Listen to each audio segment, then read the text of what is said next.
thanks for coming along today, Eric, to do the interview with us. Can you tell us when and where you were born, Eric, please? Yes, I was born in Mulberry Avenue, which was just 2 streets away from St Helens Rugby League ground. And until I got married, and when I was 24 years of age, I lived there all the time. Right, and what year were you born? 1935. 1935. January 24th. Right. And what was it like being a kid in St Helens at that time? Was it all rugby league? Well, yes and no, because it was wartime. But by the time I remember, by the time I was 5, the war had just started, and it was blackout time, and wasn't the easiest times. Yeah, I mean, you didn't worry about it being a kid, but nevertheless, schooling wasn't good because you was in air raid shelters, and that's my excuse for not being clever, by the way. But no, but it was a funny sort of life in the blackouts and things like that. You know, it seemed to be not right. But of course, when the war finished in 1945-6, life did start to change a bit. Yeah. You'd find that they were bombing probably Liverpool in those yes. days, fairly heavily. Well, there was a couple landed in St Helens, not near me, but in the borough of St Helens, yeah. Yeah, yeah. And how did you go on at school then? Did you have rugby teams at that time, or did they cancel a lot of things due to the war? Well, the rugby really started when the war finished, to be honest. You had under-11s, which I played in, yeah. And then you went to the under-15s, what we'd call, in them days in St Helens, a Whirling Cup for under-11s and an Ellison Cup for under-15s. And the teachers was quite keen. We'd a man called Byram. He was very, very keen. You know, he was a maths teacher, but all he bothered about was having a good school team. He wanted to be the best school team in the town, and my era, there possibly was, because we won the Whirling Cup twice and we won the Ellison Cup and went on to win what everybody wants now as like a European Cup, the Daily Dispatch Shield, right. Which was a sort of a town team consisting of all the towns in the Barrow, Workington, you know, right the way through Lancashire. Yeah, and did you meet lads that later became professionals like yourself and played for the... No, not really. It's funny, but of the lads that played with me, possibly when I left school at 15, I was probably the only one to go on and do anything. And yeah, I didn't go on and do anything until I went into the army. So yeah, because I didn't get in any rugby team from leaving school at 15. I mean, I did. My dad was a Saints fanatic, and that was our interest. And my dad would take me and my brother Ernie to the games, or when we was old enough would sneak on at half time as you did, and you no money to pay to go on. But he was very keen Saints fan. Played for Warrington. He did, he played for Warrington. I think he only played about 10, maybe 12 first team games, and I think his glory was that he marked Alf Ellaby in one of his first team games, so that was his moment of glory. Yeah. But as I say, he was keen and he wanted me to continue playing when I left school, but things didn't happen. As I say, I did go up St Helens. I mean, the story's been told many a time. I did go up there, yeah. And I did train, but it was like a battlefield. If there was one, there must have been 200 of us. And that, to be honest, taught me a lesson right away, that if you ever became a coach, don't run it like that. You can't run 200 people, you can't see 200 people. If you're a coach of the first team, the things you've got to get right is pick your best 20 you think in the town. As I said, there was always, sounds silly, but there was always 150 people running around just aimlessly, like, you know. With a couple of coaches saying, hey, do this and do that. And I learnt then, from that day, that if you ever became a coach, then there's only one way to do it, and that's to take an interest in individuals and have no more than 20 to summer school. And weigh them and find out the height and the weight and where they live and what sort of family they've got. Are they good at what they do? And because I don't think scallywags get found out in our game eventually. Yeah. Or they did in our day, you know, you could, if you started not turning up for training, you soon went by the wayside.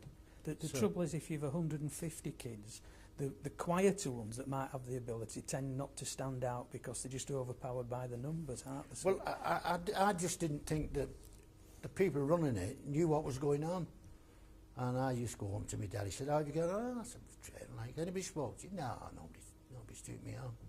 Nobody's asked you anything? No. So he said, well, carry on anyway. I did it for about 6 weeks, and then I said, that's it. He said, oh, I'll give it another go. And I said, no, finished. No. And I didn't play at all till I went in the army at 18. And I wanted to go in the army at 18. Don't ask me why, but I did. I just had that urge to thinking, you know, let's get in the army and let's, you know. Was it national service anyway? National service. Oh, I had to go in. Yeah. But I couldn't get in fast enough.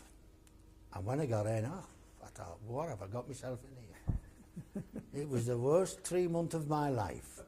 I've never haircuts, rifles, cleaning boots, ironing pants, uniforms. I've never had anything like it in my life. I mean, it was a real shake-up.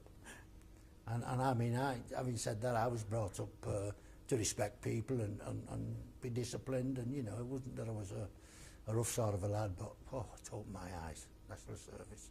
And you soon found out that if you was good at anything, get into it, because that was the life in, and they liked that. They liked you playing sport, be it football, cricket, didn't matter. When it came round, they liked you to play.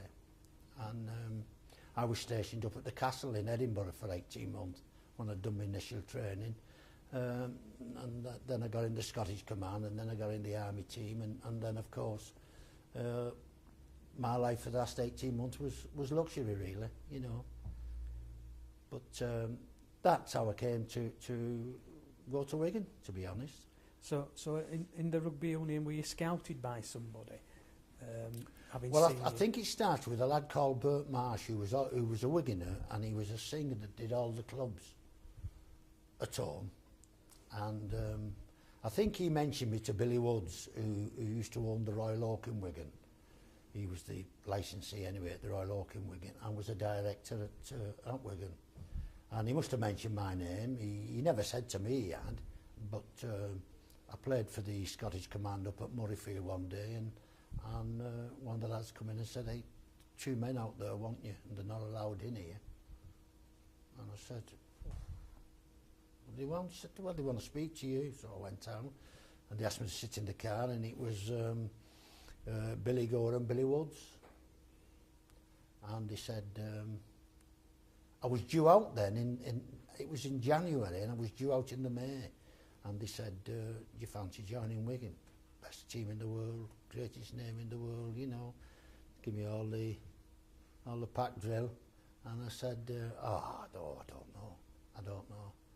I said, I've been to one club since I got let down, and was just one of many, you know. I don't want that to happen again. I'm not that interested. Well, you must be interested, he said. I said, well, let's see when I come out. Oh, no, just sign these forms here, like, you know. Oh, so not sign anything. No, I'm not signing anything.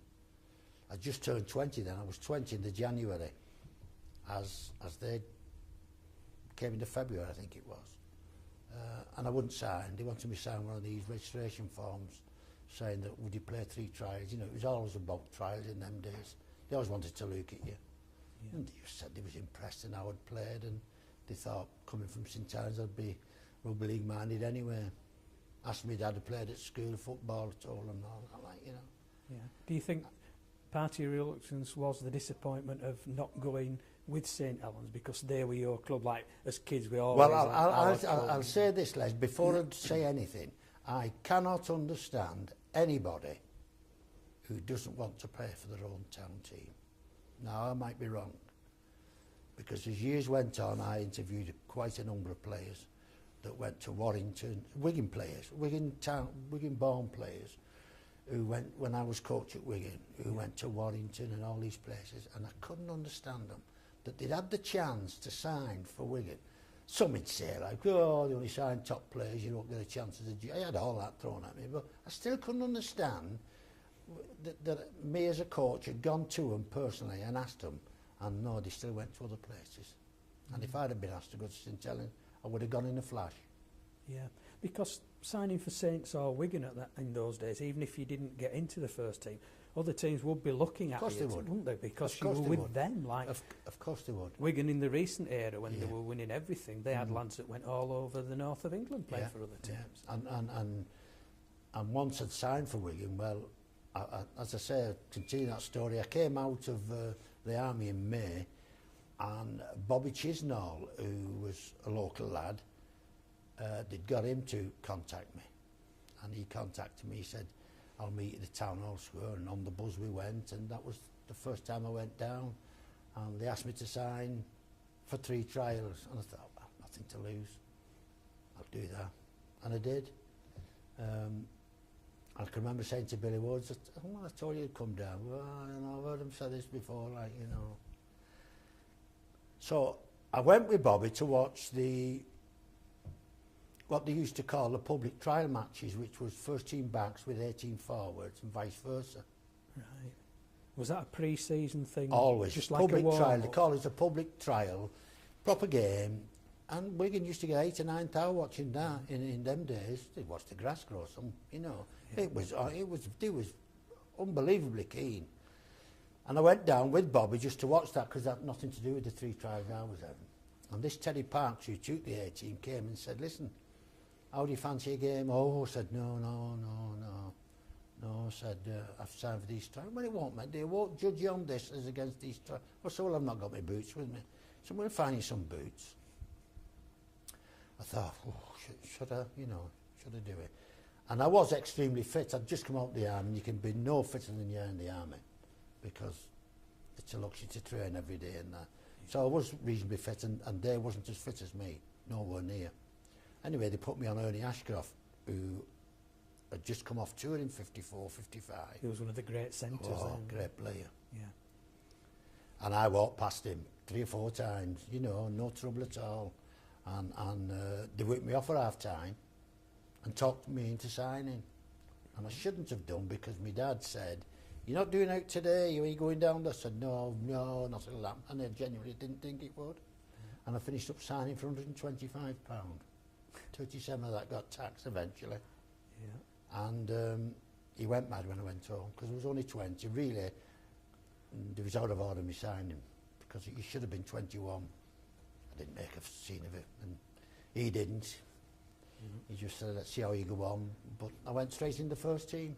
But isn't it strange that they've just watched you in a trial match, if you like, walk past Ernie Ashcroft, the Great Britain centre, twice, and you get £150 I know. To sign on. It's the whole thing of they kind of took advantage of local lads. I think I was that keen and that pleased with myself that if they'd have offered me £5, I would have probably signed. I thought it was to play for Wigan. I thought, Wigan, you know, as much as I wanted to play for St Helens, I thought, play for Wigan. Because there was a name, I mean, you know, there was the name, to be honest. And, you know, Jackie Cunliffe, Ernie Ashcroft, Jackie Broom, Billy Boston, you know, did so many players that, you know, you thought, oh, if it'd be as good as them. So I just signed and took my chance. And the following week was what they call the Ward Cup. That was, we played Warrington every year in the pre-season friendly match. Wardonian Cup it was called then.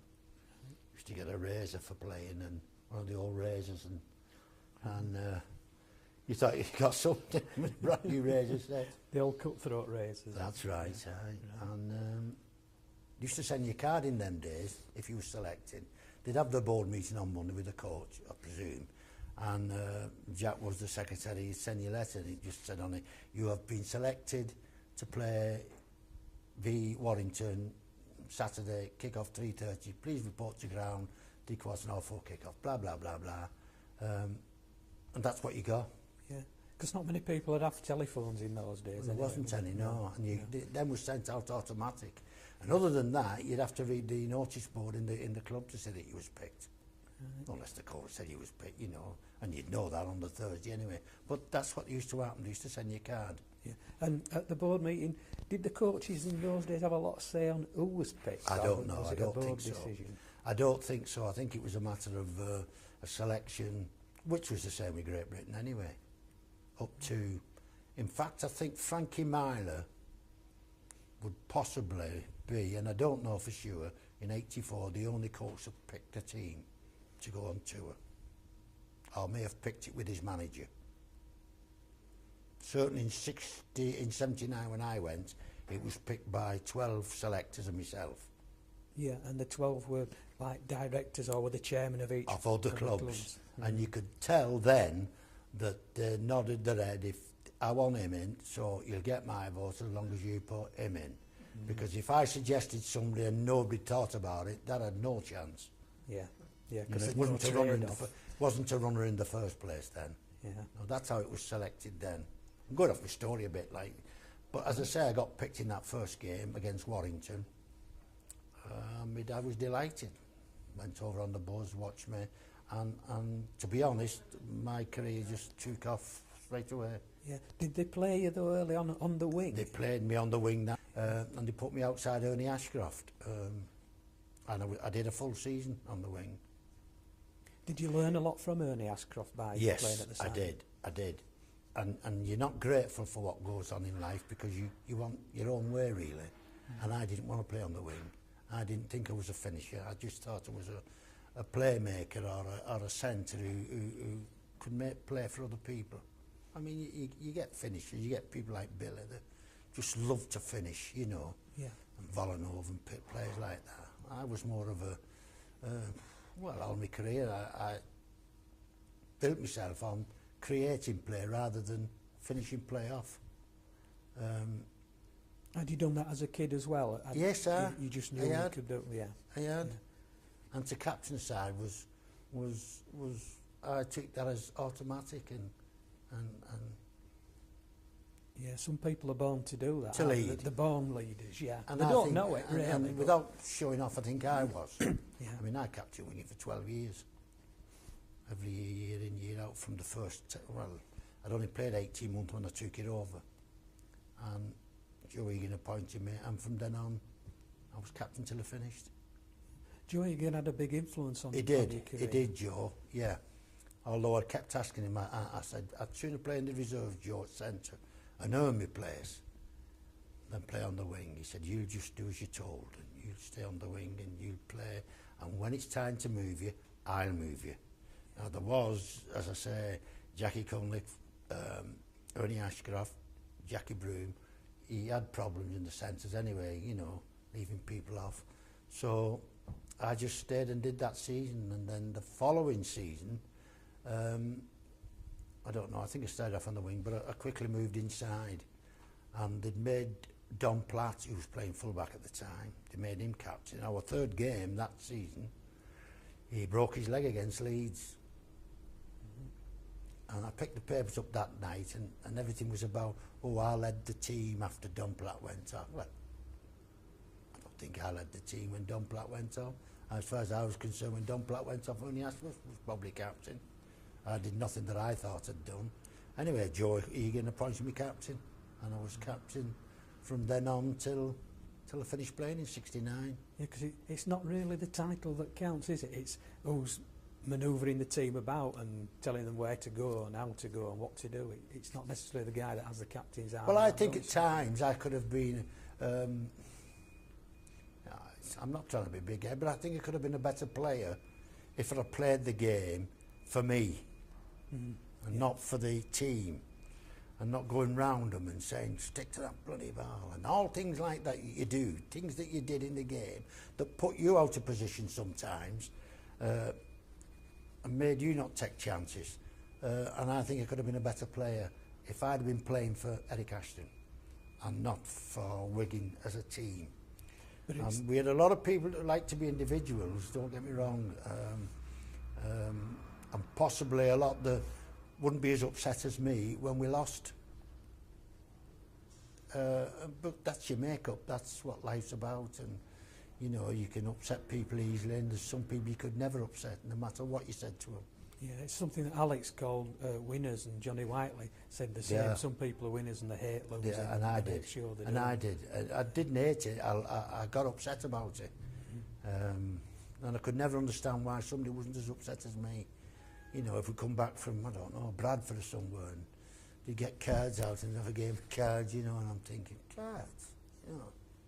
Think What did more you about want to the do? game. Did you want to analyse what had gone wrong with them? I'd like to talk, you know, whoever you sat with, you talked about, we didn't do this or we didn't do that.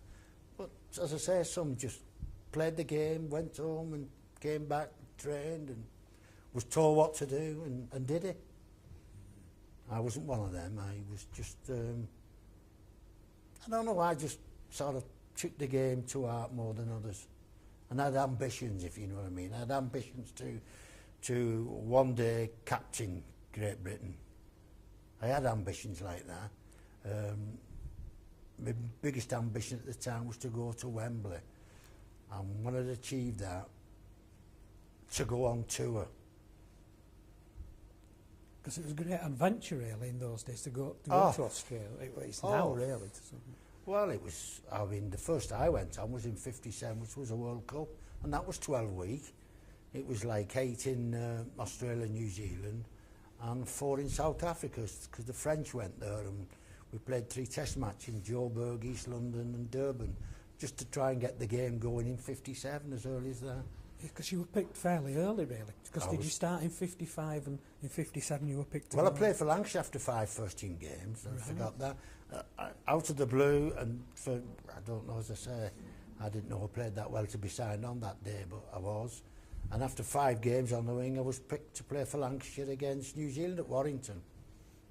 5 games, I mean, and I hadn't, in my mind, warranted selection. I just got picked and, you know, things went my way and I just moved along with them. Johnny Whiteley told us that you once sat round, about 5 of you round a table, and you'd all decided that every other player that sat round was lucky because they had natural ability and you had to work at it. He said a lot of us thought exactly the same. Yeah. So obviously, when you picked for Lancashire so quickly, people could see your natural ability, even though you probably didn't realise it yourself. They just saw it. And you felt out of it because you was amongst a lot of great players and great names, you know, and you thought, should I be amongst this, you know, and you once you become a regular with Great Britain and you meet up and you met Neil Fox after you hadn't seen him from when you played him and that, and you'd have a good chat. Well, you'd nobody to chat to when I didn't know anybody. No. I'd only just sort of got to know the Wigan players. Yeah. So it's difficult that when you first come in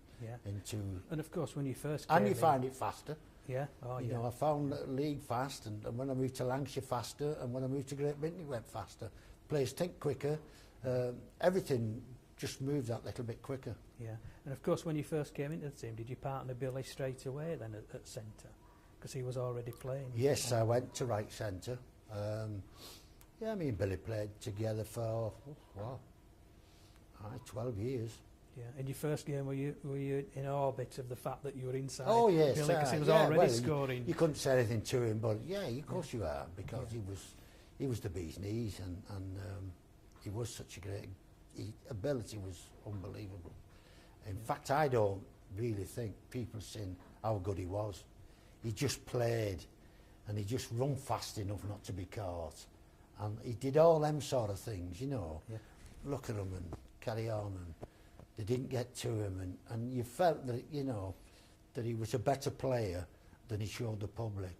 The one thing he did show the public was that he was a great player. He could play standoff, he could play centre, he could play fullback. And Vol couldn't do that. Bevan couldn't do that. I'm not saying he was better than them, but he was a more versatile player than them when he wanted to be. I seen him, I don't know, I think it was Roxy, we went to semi-final of the Lancashire Cup and he was standoff and got 4 tries. I mean, he was an exceptionally very good player. Yeah, he was really good on his feet for a big man as well. He was. He wasn't as big as you think, though, then. No. Everybody seems to think he was. Everybody judged him from about, I don't know, 62, 63. He'd been there from 54. Yeah. He'd had about 6 years when he was well built, legs like sticks, but could fly. He could run, obviously. Yeah, I don't think he ever showed anybody how really fast he was. No. He just did enough. He did enough to do what he had to do. Yeah, some He great wasn't players. the, and I'm not calling him here, he wasn't the keenest at training, and I'm not saying I was the keenest, but he only did as much as he had to do. And he did what he was told, and I think he could have been, I don't know if it's better than he was, but I think he could have been better. Yeah, and yet he's rated one as the greatest ever, you know, it's amazing. But you find that with some great players, that they only ever run as fast as they have to. They seem to look over at Sean and think, oh, well, he's not going to catch me. And, you know, you wonder if you've ever seen them sort run of as sense, fast as they could. well, you do that. I mean, that's part of learning the game, is knowing who's good and does he come off his right foot or his left foot, and how much pace he's got. And you do, you know, I mean, we never had videos, so you had to take notice of what was going on. Mm-hmm. And it was easy against players that didn't take the same interest as you. And I'll never forget going to Whitehaven this particular day, and it stands out in my mind. I think his name was Cotter. I can't remember his name now, but he broke clear off his own line and went right up the far touch line. I don't know who caught him. Might have been Freddie Griffiths, 10 yards off the line, into touch. And it was our head and ball, like, you know. And I said to Bolton, give me that ball, because he was facing me then. He'd come back and he was first centre, and I was just walked past him. Because I had done his stint, you know, and he was having a breather, really. Yeah. And he should have gone a little bit further out to have a breather, because I knew he was having a breather. Yeah. Then you go, you know. And that, to me, is just thinking about the game. Thinking about the game. I knew that he'd just done his stint, 90 yards. Yeah. But it's just things like that I probably tried to analyse than other people did. And that's why I think if I'd have just played for myself and not bother about anybody else, I could have been a bit better. Mm-hmm. But, you know, the results speak for themselves while you were the captain. Yeah, and I got tries. I got in position to get tries. But there was a lot of times I didn't get in position through going about the field and trying to get it back of somebody to tell them, you know, what I wanted to do. And because it was vital that you didn't drop a ball in our day, and it was vital that you didn't push it forward, because you could lose it, and you could lose it for 20 minutes. Mm-hmm. I mean, that might have been a bit unusual, but you could lose it for 10. You just had to tackle and then be ready for it when it came your way. So, because now, you know, modern supporters have not seen anything before the 4 tackle rule, if you like, and then there was a 6 tackle rule as well. I got reported once behind the post at Lee for coming out with bad language. Somebody from out the crowd had reported me to Lee, and it came back to Wigan and said, like, you know, that I'd been coming out with some bad language to the players behind. But that's what you did, didn't you? I mean, you know. Yeah. But I'll never forget that. I remember Jack Woods asking me to come and see the chairman. He said, you're going to have to cut this language out, like, you know. Didn't know I'd done it, really, to be honest. Well, it's the way you G the team up. You know, as a whole, it's hard to G them up in a couple of minutes. You sent it back at the post, and somebody just had come out with language that they didn't like, and rightly so, I suppose. But I didn't even know that, but I got reported. The report plays for that. Yeah, the language coming off the terracing would be just as ripe, I would imagine. You can mime them now, can't you? Yeah. You can mime them. Yeah, you lip read on the TV. Yeah. When did you first play for Great Britain? Did you play any home matches before you went? No, my first time I played for Great Britain was on tour in 1957 World Cup. Right. I played against New Zealand, I think it was, in one of the tests. And then I played in a combined French-English side against New Zealand in New Zealand in the World Cup. And then I played in 3 Great Britain matches against France in South Africa.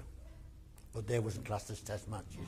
They didn't go on your CV as a test match. I just played in them. Right. But you actually came to the fore in 57 in Australia, didn't you? Because you got some good write-ups. I got some good write-ups. I probably was keener than the others. You know, I was so keen to do well. If you're given a chance, take it. Dad used to always drum that into us, you know, if you're given a chance, take it. And that's what I wanted to do. I felt that I had a football brain, and I could run a bit, and I didn't see why that I couldn't make progress in the game. Yeah. Because now you're playing against them, you saw the level, and you're beginning to realise that how good you were in effect compared with the average player, let's say. Yeah, because I don't think you go around thinking, hey, I'm a good. Well, I didn't go around, hey, I'm a good one, and you know, everything I did, I thought I had to work at. You know, I thought there was tons of players with more ability than me, natural ability than me. The Billies and, you know, the Mick Sullivans of the world that used to get on the field and just do it at night, you know. Now, whether they thought about it, I don't know, but, you know, I used to think this, that, and will I be okay here, and, you know.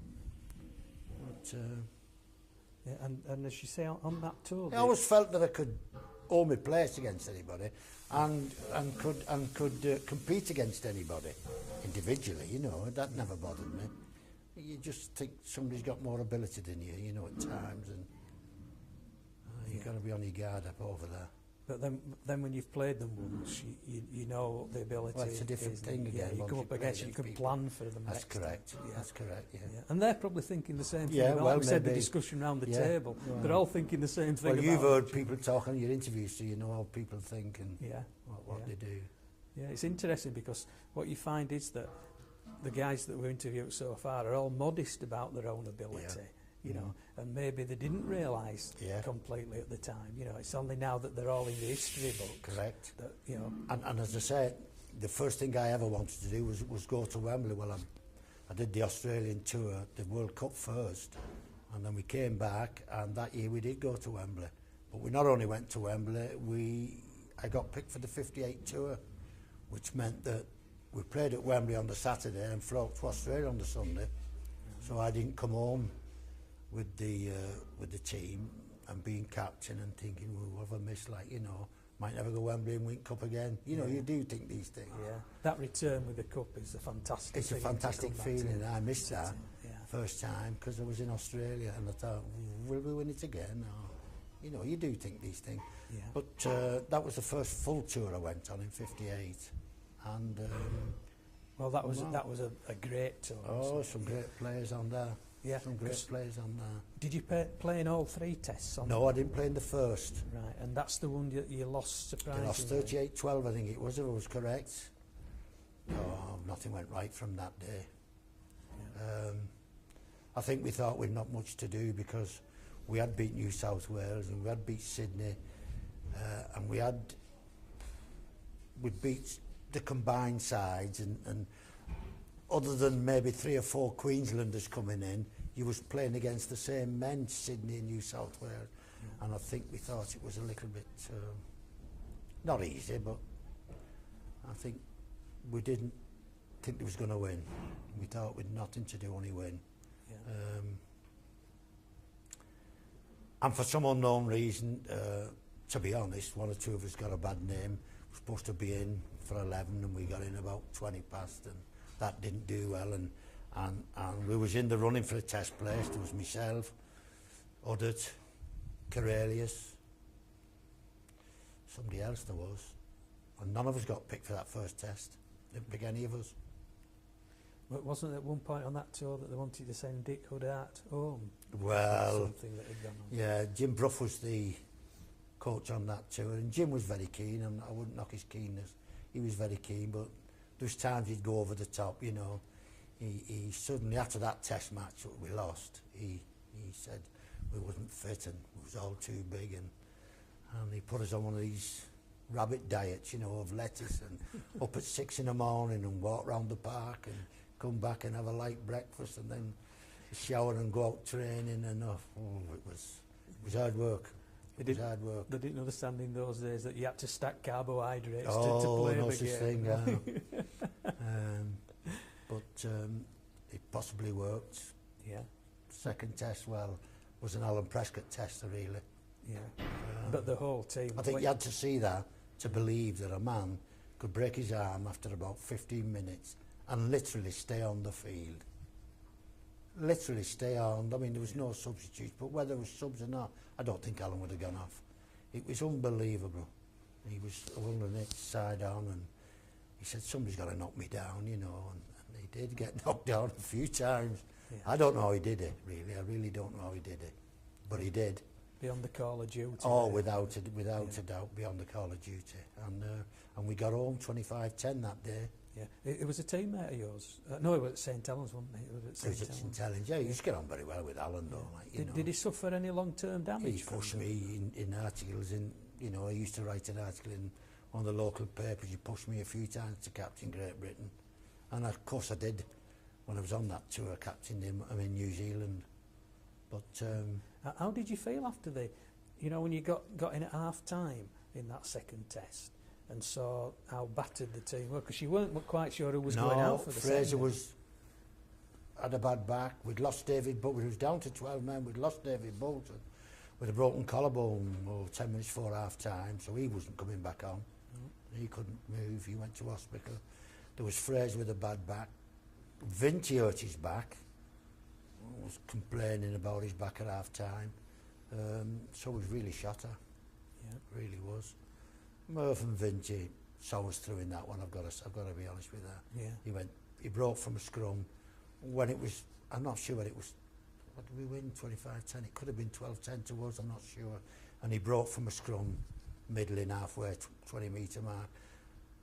He did a bit of a move with Vinci and under the post he went, and we went to 17-10, I think it was, and we finished up winning it.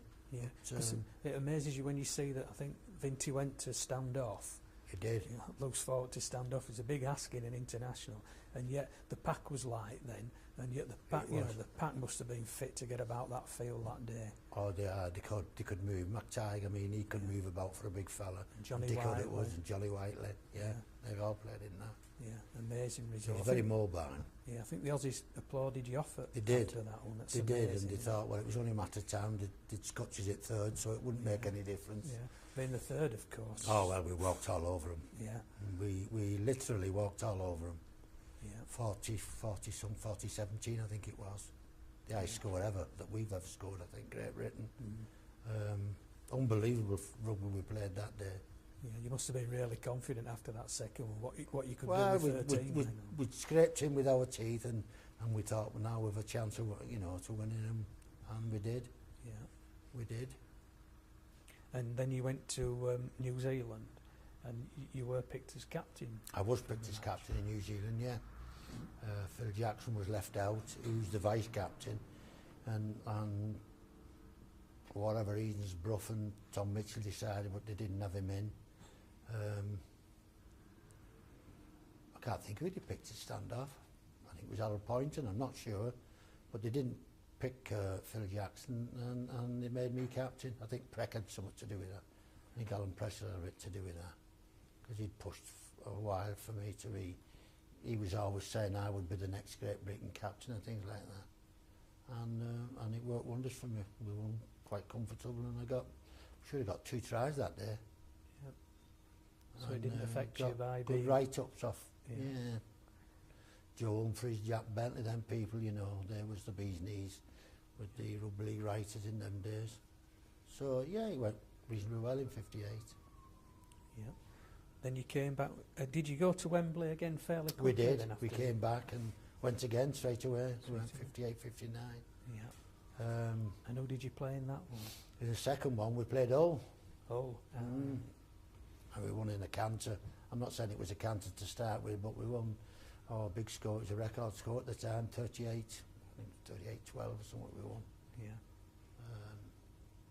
That's the one where Hull they were very good in the league, weren't they? And yet they seemed to blow it on the day. Well, they're a big pack of forwards, and it was very difficult to beat. And Wembley, well, I don't think Wembley suited them. Their forwards more or less carried their backs. They hadn't a lot of pace, and strong lads, but they hadn't a lot of pace. But we were only comfortable on the day. Yeah. It was about 38-12. It was a record score anyway. Yeah, yeah. At the time. Yeah. So you got the chance to go back then to. Well, I got my wish. And went home with the cup, and it was very nice.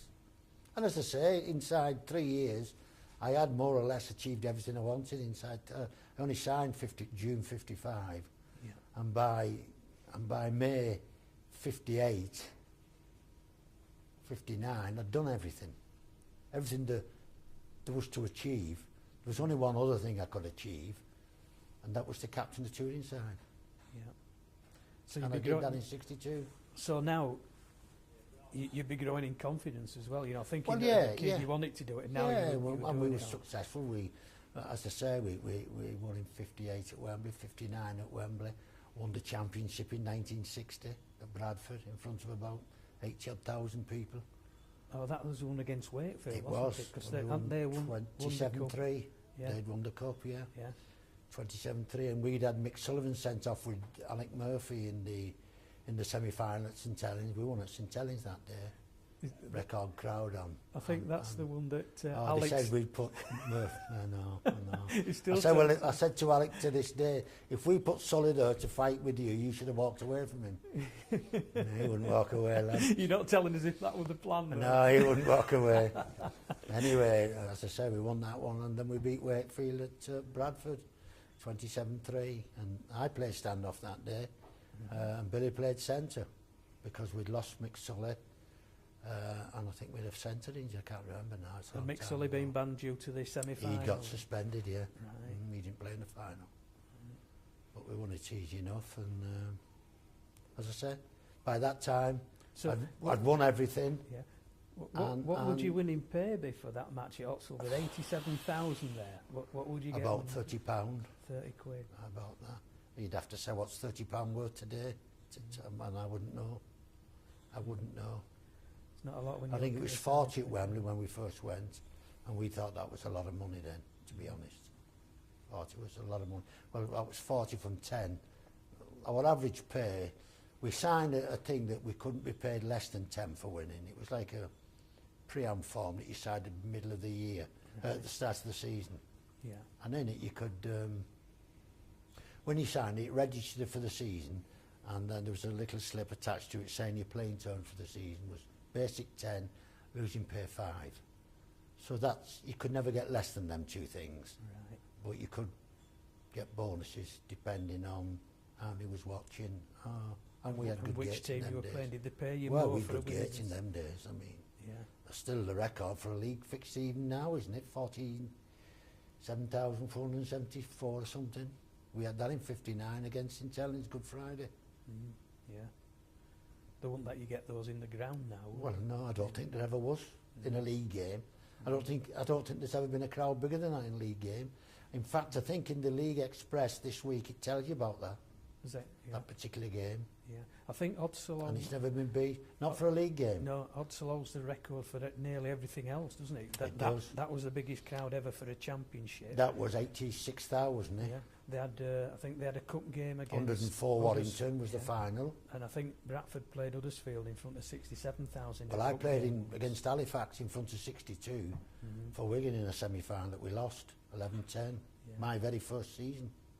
I went to a semi-final and we lost 11-10 to Halifax, Amazing. who went on, as I say, to draw with Warrington. Yeah.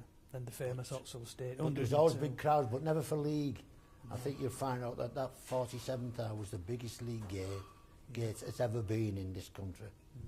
Yeah. We've done about it in the Express, the League Express. Yeah, it's funny how suddenly so many people turn. It's like the Odsal one, 102,000. They say they were queuing back to Oldham to get to the stadium most of the day, you know, and you just can't imagine that No, these days. no. You know, people sat in gardens Well, having a pot of tea. Honestly, when in I Oldham. first signed for Wigan, and I'd get the bus, I mean, very few people had cars in them days, but I would get the 362 bus from St Helens to Wigan, and used to go to where the Wigan market was, and I would get off there maybe, what time? Well, I'd arrange to get there about 2:45 for a 3 o'clock kick-off. Bus used to get at 2:45 and I'd walk down, and believe you me, I'm not exaggerating, there would be thousands walking to the ground, and that was an hour and a quarter before kick-off. Yeah. Because it was nothing in the late 50s for Wigan to have 30.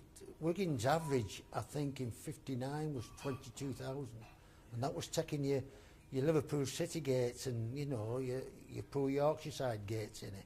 So you can to play Leeds or Bradford or Halifax or Saints or Warrington, it was always 30,000, always. Yeah. So if you got the bus from St Helens to Wigan, when you were playing Saints at Wigan, you get some stick off the supporters on the... I've had some stick in my life. You haven't enough film in these cameras for me to tell you how much stick I had. You got to remember, I worked in St Helens. Honestly, and they used to eat and sleep rugby then. Yeah. I mean, they play Saturday afternoon, and they talk about it till the following Saturday before they had another game. So imagine us losing and them winning, and me going to work Monday morning. My dad got as much stick as I did. All your relatives. Yeah, well, and that's probably why I say you should play for your own town team. Yeah. But yeah, I did. I got two. It was unbelievable. Unbelievable. Might be bad going to work if you played for your hometown team and you'd lost, surprisingly, wouldn't it? Well, my dad died. Well, he died at 60, 61. He never was around when I was appointed coach at St Helens. I mean, he would have loved that. Oh, he would have loved that. Yeah. He would. Yeah. But that's life, isn't it? You Yeah. know? Yeah, it is. Yeah. So after 58, so you won the cup and went back to St Helens. Then did you play the 59 at home against Australia? I played in the 59. Yeah, I played in all three. Right. I played in all three. And that's, as I say, I played in the first. I think that was at Headingley, and we lost. Yeah. We lost about 22-8, something like that. And they left Murph. I hurt my knee, so it was a bit of a doubt whether I would play or not. But Murph was left out. Billy was dropped. There was a few more dropped, and I was doubtful. So they picked the team, and it was me or Alan Davis at centres. But because I wasn't fit then, they picked Stevenson as captain. And when I declared myself fit, they left it at Stevenson captain. Was he playing for Leeds or York? He was playing for Leeds. Leeds at the time, yeah. And he captained the 59 side in the second and third tests. Right. That was the sort of things they did. I mean, nothing, Why nothing was secure in them days. Yeah. You wasn't. Why I'm like Andy Farrell. I've nothing against Andy. I think he's one of the best players we've had in this country for a long time. I like him. I like him as a lad. I've not been in his company that often, but I know him. Know me well enough to know him. And he must have captained. Well, I don't know. 19, 20, Yeah. 20. Losing, you would never have lasted that long. No matter how good you was, No. you would have been gone. Because now we don't have the strength in depth that you had in those. But we've never had anybody better than Andy Farrell. No. No. So you can't blame Andy Farrell for that. Oh no, you You don't. can't blame Andy Farrell because he's been the best player that we've had for the last 10 years. But when you see players like Andy Farrell having to limp onto the field because they're Playing with desperate broken to noses play, and- yeah, you know, that's frightening, isn't it? Oh, That it says is, a lot it about your is. strength in depth. It is. You know, when you look at, you've just mentioned Wigan when you went there. You 2 or 3 world-class centres in front of you Yes. as a lad. Mhm. We can't. Can you imagine any team now that No. we can say that about? No, they We can't. No. So where are We you? certainly lack competition. I think that's one of the drawbacks that we have, Yeah. is competition. Yeah, but in your day, if it was picked by committee, the test teams, you know, you'd say now, how could they leave Alex Murphy out? You of the would. team? You know, Well, you would, but it was easy because I found that out in 79 because I attended one of them meetings and I could see round the table when somebody was pushing for somebody and I could probably say as though he's got a piece of string under the table when he wanted to show of hands. You could tell his hands was going up for certain players. Yeah. So it didn't take me very long. I mean, I'd been in the game a long time when I went to that first selection meeting. And believe you me, and that'd been going on, well, as long as rugby had been played. Yeah. It was always an international selection committee. It may not have been as big as the tour committee I sat on, but there was always about 5 or 6 on it, and Bill Falfield sat in on it. Right. I think he even had a vote. You lost the first test then with Alex out and Billy out. Well, no, they was in the first test. Oh, within the first. They got dropped after that. They didn't play in the second and the third. Right. And I was relegated from captain. Stevenson took the captaincy over, but I did play in the next 2. Yeah. I did play in all them 3. Was there a bit of a panic then by the selectors? Difficult to say. I don't know.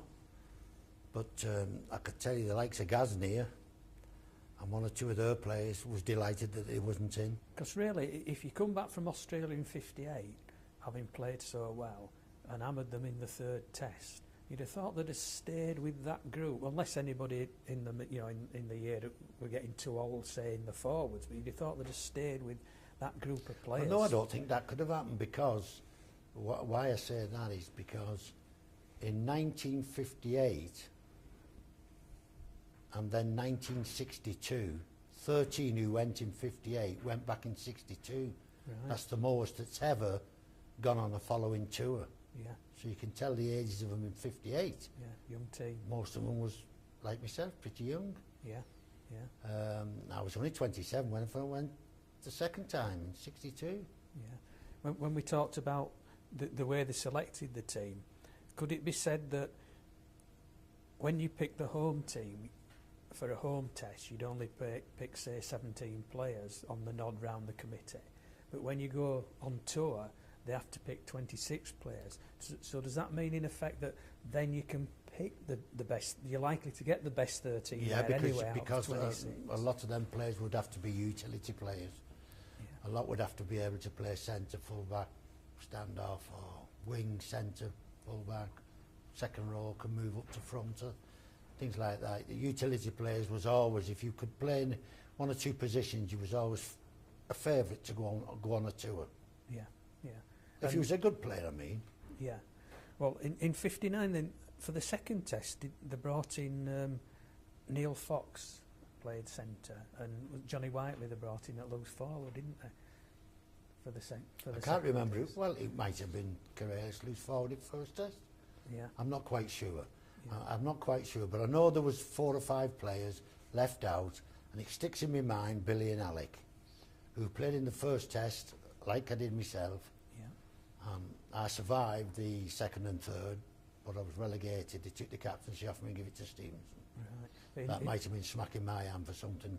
I don't know. Yeah. But They never explained it to no, you. no, they never come to you and said No. why we're changing. No. In actual fact, I thought then I wouldn't captain Great Britain again, really. Right. But Steve-O didn't get anywhere in '60. When the World Cup come round, he wasn't.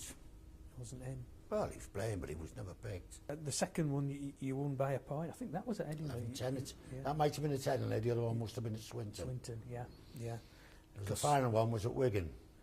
Yeah, because they said the second one was a bit of an horrible game. It was a lousy day and it was very tough. And the third test was a bad day. Was it? It had rained. It was pretty heavy to feel, yeah. Yeah. Mm. Because you won by a point. I think Johnny Whiteley got a try under sticks in the last few minutes and Neil Fox kicked the goal. Oh, I was fortunate. We didn't win easy at any stage in that. No. They could well have took the Ashes as we did, yeah. Yeah, and as we say, you won the third to win the Ashes, and that was the last time Great Britain won a home in this series. country. Yeah. Seems unbelievable. You wouldn't have thought so then, No, would you? It'd been the you last wouldn't have thing thought in so your mind. the way we played in '62 out there. Because if we couldn't win at home, I was going to win away. But Yeah. we beat them in '60 in the World Cup. Yeah, that was that the final at Odsal in '60? Mm.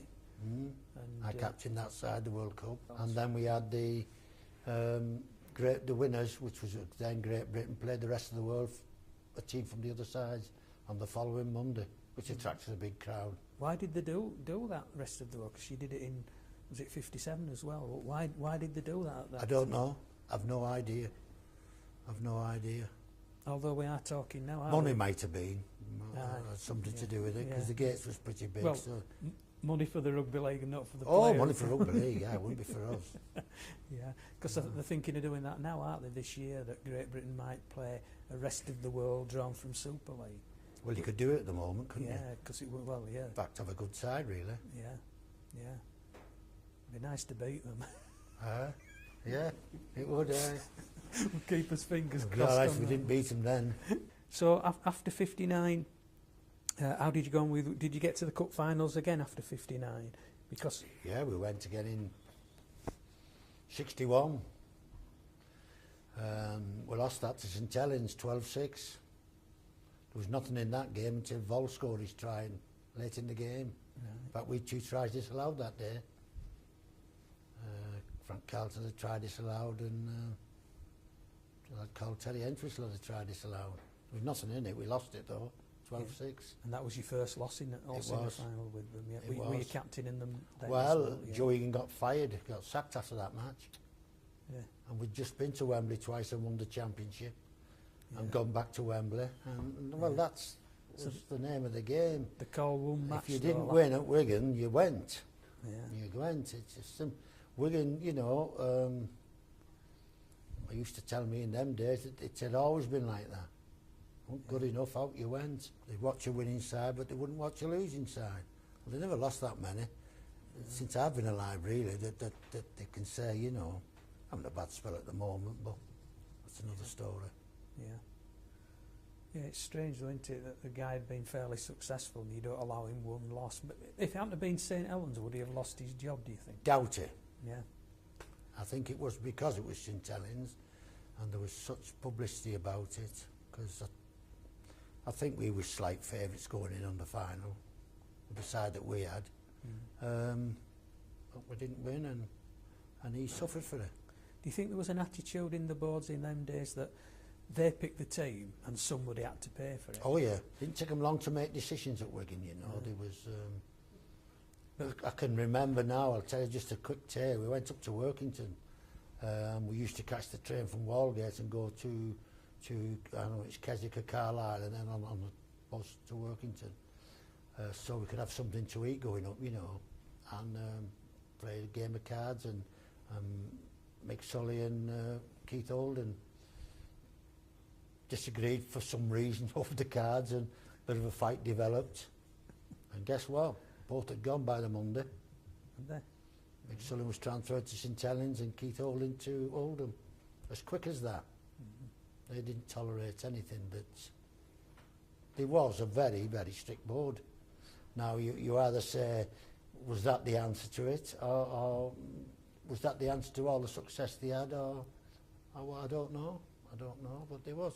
Yeah. How did you feel as captain, though, suddenly losing two good players? Well, I said that's the first thing I said to the secretary. Hey, it's the team that's been weak. And I think we signed Alan Davis then, and somebody, I don't know, but that was their job.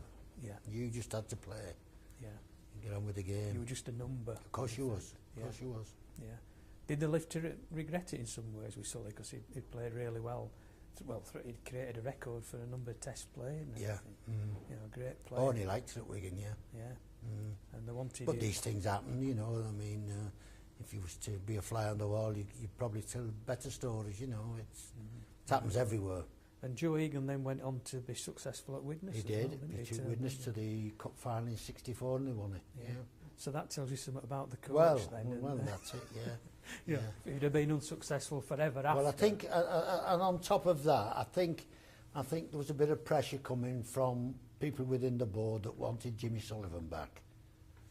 And Jimmy had left St Helens in '59 and just trogged along at Rochdale, and he wanted another go at a decent side, I think. I don't know.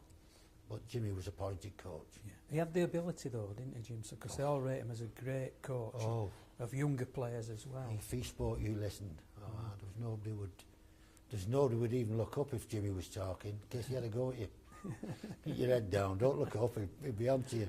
But yeah, I think that could not have helped Joe when they moved Joe, and I think one or two wanted Jimmy back, because he'd left him in '53 and he was a legend at the club. He was a legend there, and I think he wanted to finish his time after, which he did, because he wasn't a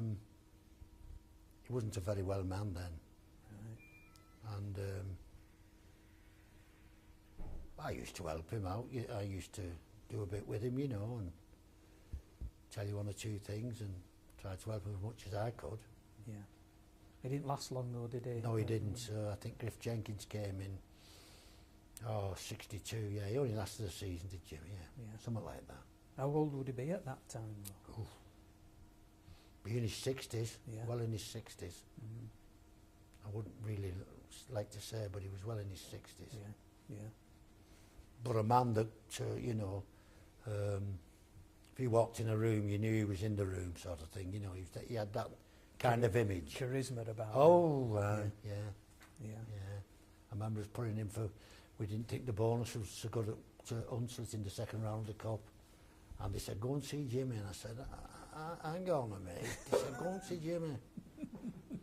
So I said, Jim, 1 or 2 more. Who's the 1 or 2? I said, no, well, there's not 1 or 2. That's general opinion. He wanted to know which individuals. I said, no, it's just in general. We don't think the bonus, because they told us the bonus on a Thursday. As soon as we got there Thursday night for the Saturday game, cup ties. And I said, they don't think it's so much saying we're going to Wandsworth. It was a good side then, very good side. He said, well, I'm like this, he said. Let's play it first, and if I think you've a crib, you've a crib. And we won. And I said, Jimmy, the lads have said, are you going to see the... You what? He said, you've won? What are you grumbling about? He said, you stole the money. Stole the winning pay. So you couldn't win with him. He had no intention of going to the board. Bloody hell. Well, Alex told us a tale of signing for St Helens, and within a few weeks, at the age of 16, put him for a transfer because Jim Sullivan had dropped him back to the A team. You just you can't imagine it, can you? No. Yeah. Oh no, he was held in high esteem, was Jim. Yeah. Had to be careful what you said when he was around. Yeah. Oh, he'd be on you like a ton of bricks. So you lost that cup final. Did you go again fairly quick? Cause you had Yeah, we went back again in '63. yeah. Cause In fact, we went 6 times in 9 years. Yeah. When I say we, certainly McTighe, Billy and myself was one that played in 6 cup finals in 9 years. It was unheard of, really, at that period, wasn't it? Nobody 6 in really 9 done years that. was Yeah. exceptional. And it wasn't because we had some easy... We'd been Leeds and we'd been Wakefield and been various places, Bradford in them draws, like, you know, to get there. And then... But we went to Wakefield and lost again. Yeah, yeah. Red hot favourites again that day. Yeah. But Wakefield were turning into, like, the team of the early 60s, weren't they? Wakefield was a that good point? side. Yeah. Yeah. Wakefield was a good side. Yeah. With Neil and Rocky Turner and Two Round. good players Julie then, Round, yeah. They all played for Great Britain. They did, all went on tour. Yeah. All on the 62 tour. So we come to the 62 tour where you was picked as captain, and that is the tour people say now, the experts or whatever say that it's probably the greatest team that ever toured. Well, if I had, you know, I mean, I save my judgment for special things. It's certainly the best side I played in. But I only played Great Britain rugby for 6 years. Yeah. I finished far too early in international football. Yeah, It'd be time to go over again. Yeah. It's another story, that. Yeah, we'll come I'll to tell that you a later little on. bit later. So you were picked as captain, so you'd be really chuffed. Well, I'd just then achieved everything that was possible to achieve. Yeah. Captain sides at Wembley, been on tour, captain of touring side. There's nothing else to achieve in our game anyway. Yeah.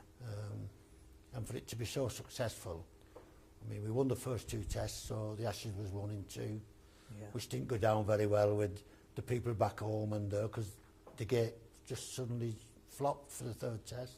Yeah. They were looking for the money out of Looking it. for the money, yeah, wanted a full house, you see, with 78,000, I think, watched the first test at Sydney. And we was the first side to play at Lang Park. Lang Park was opened in '62. Right. That was the first time any proper game had been played at Lang Park. That's at Brisbane. Yeah. Yeah. Yeah, because And we won Brisbane was there. always the second test, and it always That's seems right, to and be. we won there 17-10, so there was really nothing for us to play for, other than Australia wanted the pride back, and they got it back because they made sure they got it back with 2 sent off. Yeah. With Mick Sullivan and Derek Turner got marching orders, and we was winning 17-11 then, with about 20 minutes to go. What had they done to get the marching orders? Was it a 50? Because in those days they tended Well, to send both players up. they had a lad called Beattie, second row forward, that got a shoulder knock. He'd hurt his shoulder in the first half, and I think they put him on in the second half to be nuisance value, and he got under Rocky's skin a little bit. And Rocky wouldn't take anything like that. And he said, I'm having him. I said, no, not yet. Don't really, you know. Well, before that happened, Mick come flying in and knocked his head off a Cleary, and he went. And I thought, oh, you know, we was hanging on at 17-11, and then Derek went. This Beattie come kicking into a rock, you know, and Derek was up and flattened him, and then said he wasn't going off, and And there was ructions, and they scored in the last seconds of the game. I'll never forget as long as I live. The last seconds of the game, Castle, a forward called Castle went over right in the corner. And Murph said, anyway, we're still the best side, and we've still won 3 tests. Because they hadn't got a real kicker. And Kenny Irvine kicked at goal off the touchline and kicked it. He was a speedy winger. It was 17-16 to us, and he made it 18-17. And as he kicked it, the Hooter went. Well, Murph went berserk. He threw this and his jersey and left and blinded everybody around. And but because we would have been, and still, the only side to have won 3 tests in Australia. It's never been done. Yeah. And we really deserved to do it. Yeah, you did. And in fact, there was that overawed. We were supposed to have 6 days off before we went to New Zealand. And they got hold of Stuart Hadfield, who was the tour manager, and talked him into having to play St George, who'd won 11 grand finals on the run and was unbeatable. And everybody was saying if they'd have put more St George players in the test side, they'd have beat us. So Hadfield said it's a great chance, Eric, to give the players a little few bob extra, you know, if they said they'll get a decent gate. So we had to rope everybody in who said, you know, go into relations and all that, and we had to rope everybody in. And we played one Wednesday afternoon at 2 o'clock kick-off, I think it was, because it went dark very early in Australia. There was no lights in them days, and 57,000 on the cricket ground. And we beat them 35-5. That'll have really Bear in mind, after 57 was Australians shouting for us, because they didn't want St George to beat us. If St George had won 11 grand finals and beat us, well, there was nothing due then. Yeah. But we beat them 35-5, and the blow to that was Alec did his arm, he tore his muscle here, and I broke my ankle. Right. So we both went home from there. Yeah. Neither of us played in New Zealand. Yeah. But I'm thinking earlier, didn't Mick Sullivan get dropped for the first test in that series? No. Didn't take that one? No. Because there's a story Alex... No, the only change we had in them sides at all was David Bolton missed the second, he could have missed the third, I'm not sure, but he certainly missed the second with a shoulder injury again he had, and Harold Poynton was standoff. And we lost Murph. We lost Murph in the first 20 minutes of that game. So Harold went to scrum half and I went to standoff. We beat him with 12 men. Good side, yeah. And marvellous side. You think of the wingmen they had and the forwards, you know, you get something like McTighe, go to Edgar and Turner, I mean, unbelievable. Yeah. There was a super side. Yeah, like we've said before, you watch the 62 matches and you see Dick Huddart, who I think lives in Australia now, doesn't he? Setting off down the field every 5 minutes. Every 5 minutes. His way. Yeah. Incredible. Run like a stag, Dick. Yeah. He could. Yeah. Playing off McTeague as he was passing. Incredible series. It takes a great captain to captain a great team, and you had that honour, of course. So you must have been a good captain, because in those days... Well, I always thought I was a good captain. Yeah, yeah. No, seriously, I took it as a captain. I didn't believe in just throwing a coin up and saying that was him, he finished as captain. And looking to the bench when a kick was vital, I did it. Remember Joe saying to me once, he stuck look to me. I said, Joe, if I have to look to you, get somebody else. Just get somebody else. Because I'm either doing it or I'm not. Because a captain, I believe, is you a coach on the field. Yeah. I truly believe that. And I think it's very important you pick the right man. Not your best player, you're the right man who is a leader in his own right. And leaders are not always the best players. Not by any means. You need I don't think I was best Wigan player because I was captain all them years.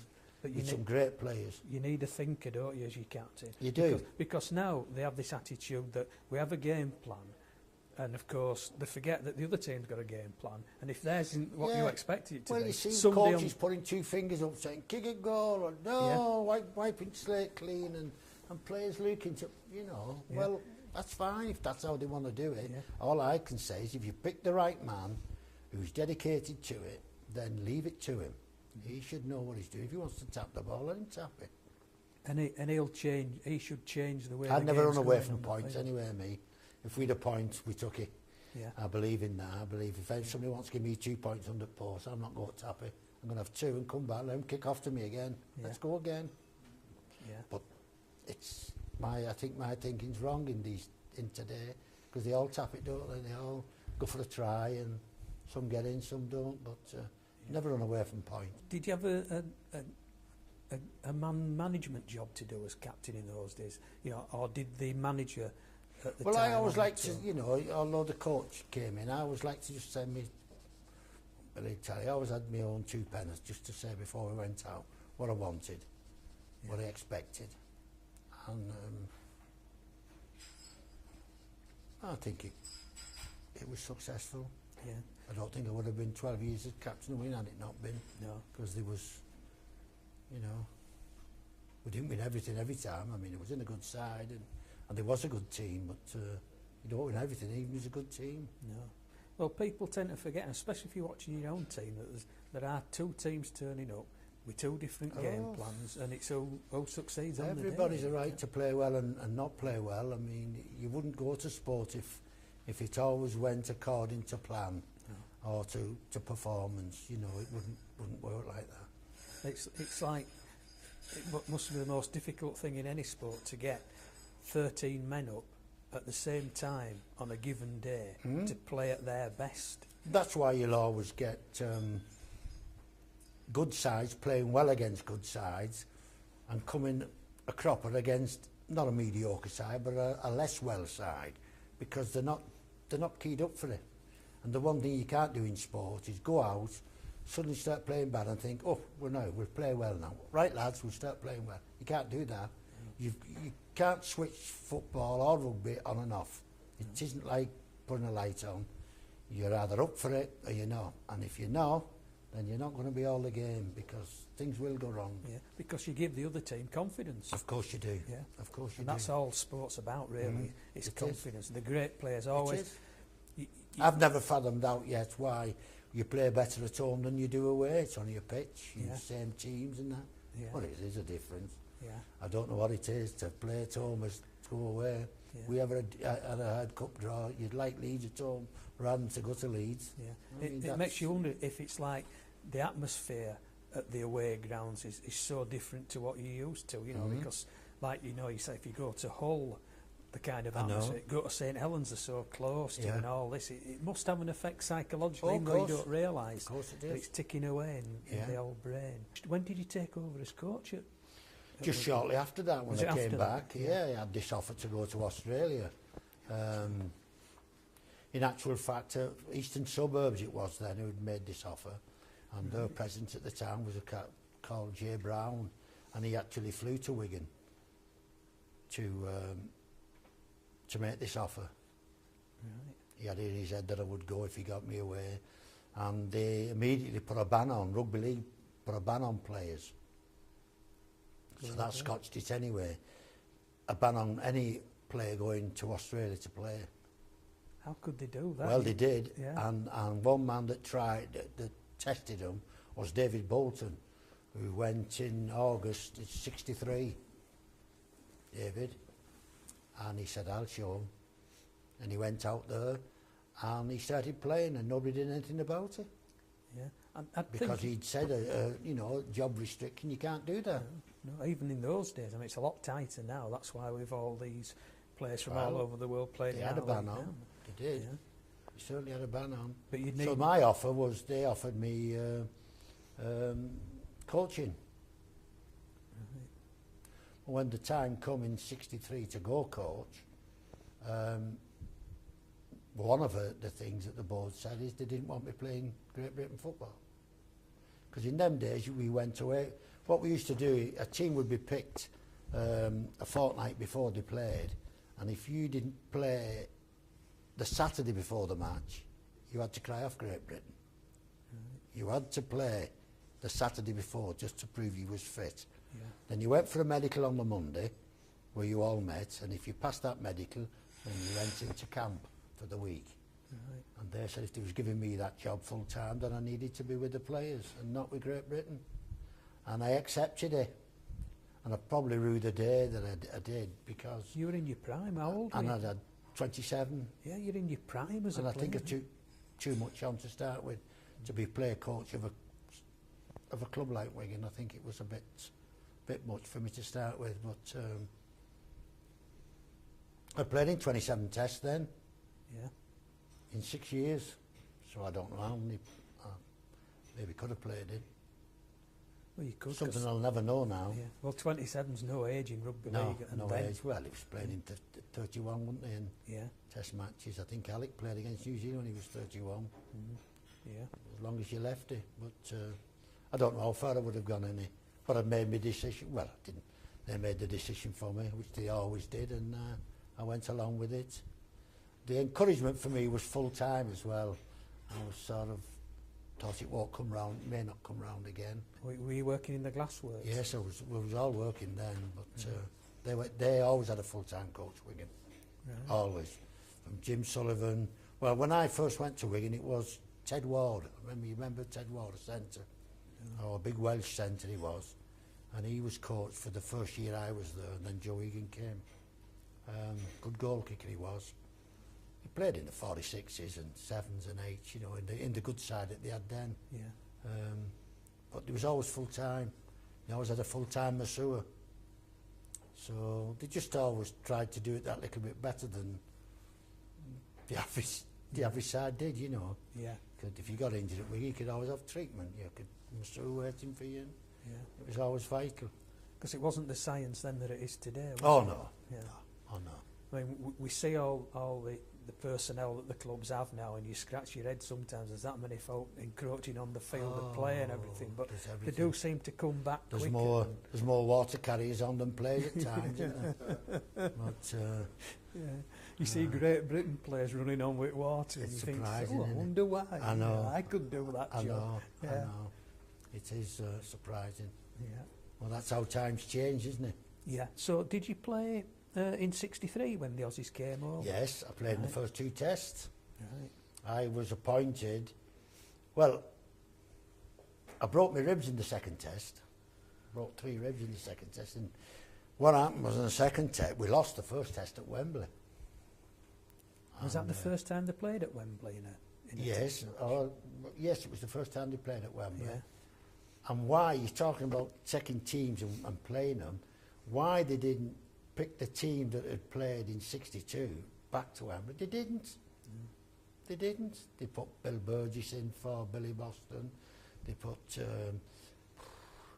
I can't think who was who in place of Bill Sayre. They put front row forward, did everything. Didn't play Rocky Turner, didn't play Jerry Round. I'm not sure if me and Neil Fox were centres. I was set one centre anyway.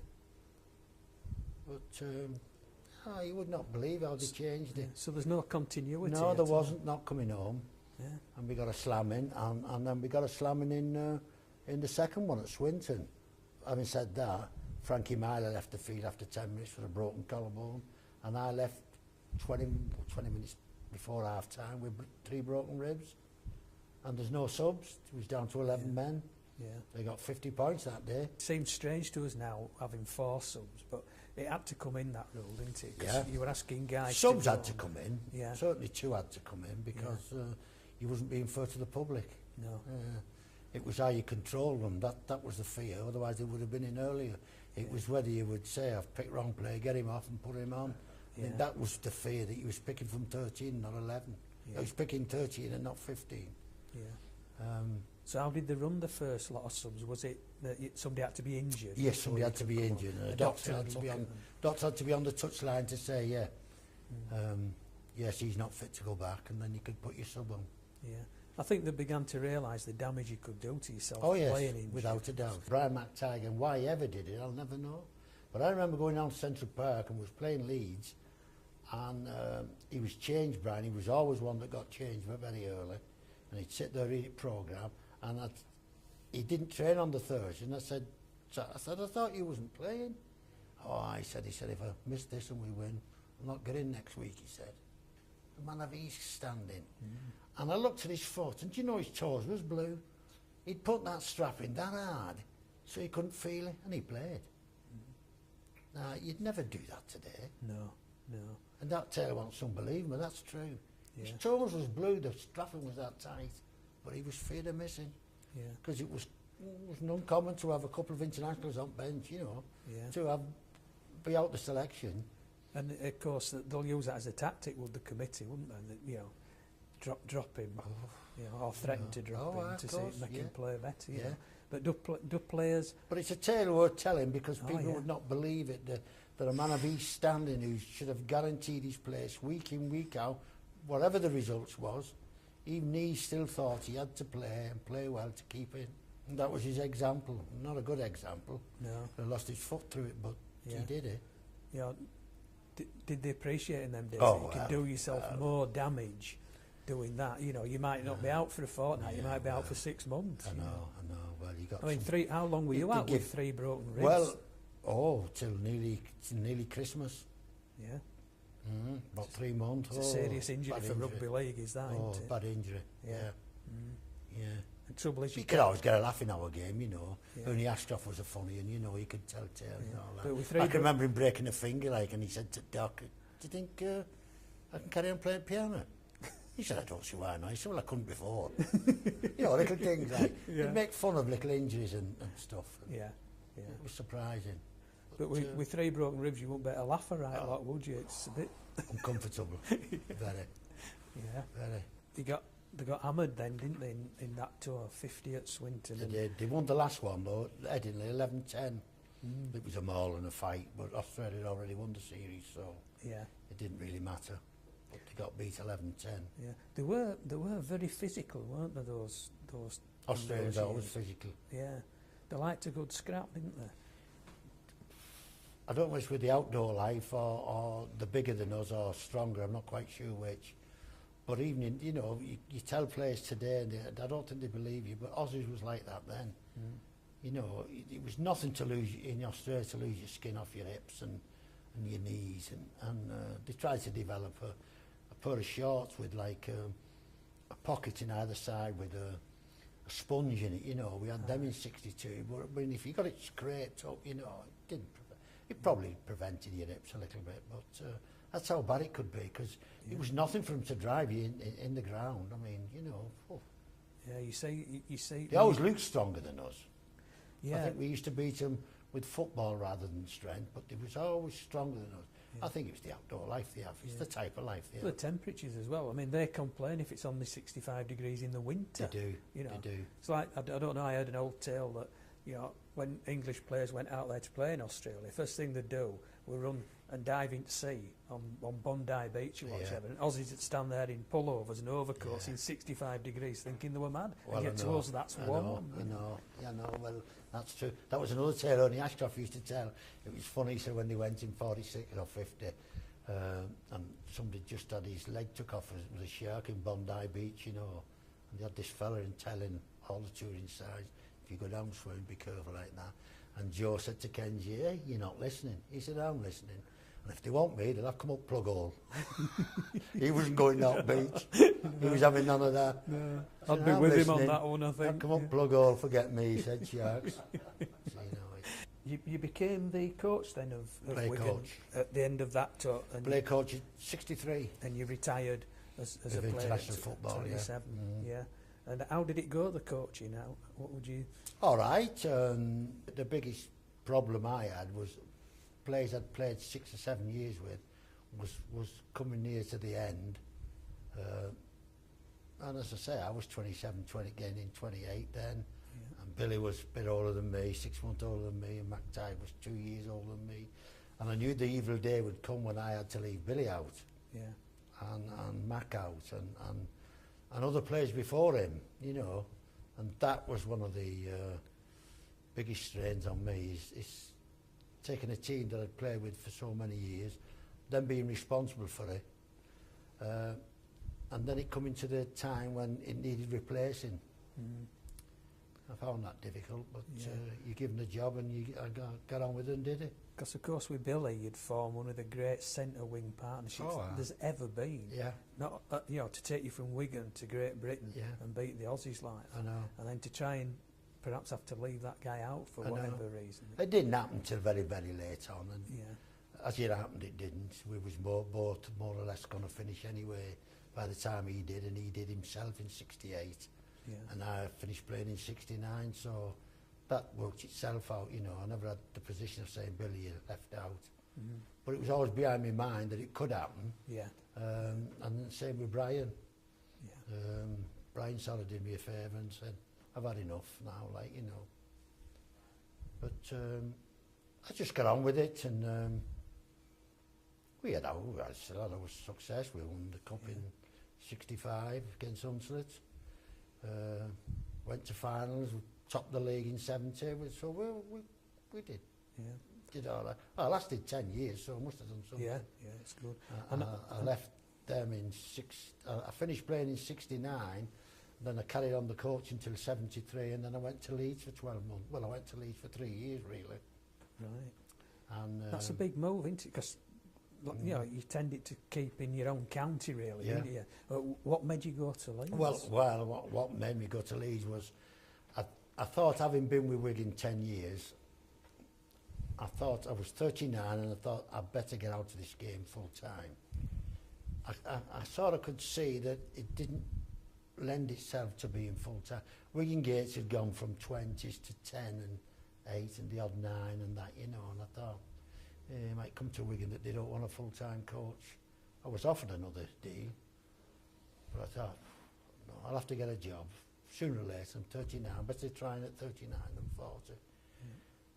So I gave them notice in the January, and they didn't like it. They said, well, what are you telling us now for? I said, well, just thought it'd be fair and gives you time to look around and see who you want. Anyway, it went on. There wasn't in good spirits with each other for a while, and they kept coming back and saying, you know, well, you can have this and we'll offer you this, and I said no. They never offered me coaching part-time, and that they knew that's what I wanted, but they believed that they had to have a full-time coach. Plus, of course, they wouldn't be used to the other person having the power. It's usually we'll and chop we went you to when Bradford. we're ready. We went to Bradford and beat Bradford second round at Cup. Oh no, we didn't. We drew Leeds at Leeds in the first round of Cup that year, 73, and we won, I don't know, 28-6 or 28-8 or something like that. And Jack Myskoff and chief exec there, what was his name now? Alf Rutherford. Come in the players' bar after the game, having a drink like, and they said, where are you going? I said, I'm going nowhere. Game. I said, no, I'm not. I said, my idea of leaving Wigan is to get another job out the game, because if there's no full-time coaching, well, I'm only 39, I've got to have a living. And if I'm going to make a move, I need to make it now. And they said, what would you say if we said we was interested? I said, well, what, part-time? He said, yeah. Now, they're Derek Turner then. I wasn't too badly. No. Because they're very good players. They've been good in the late 60s, haven't they? Was it Roy Francis? Yeah, was well, the coach. It was Derek. Derek was coach then. Yeah.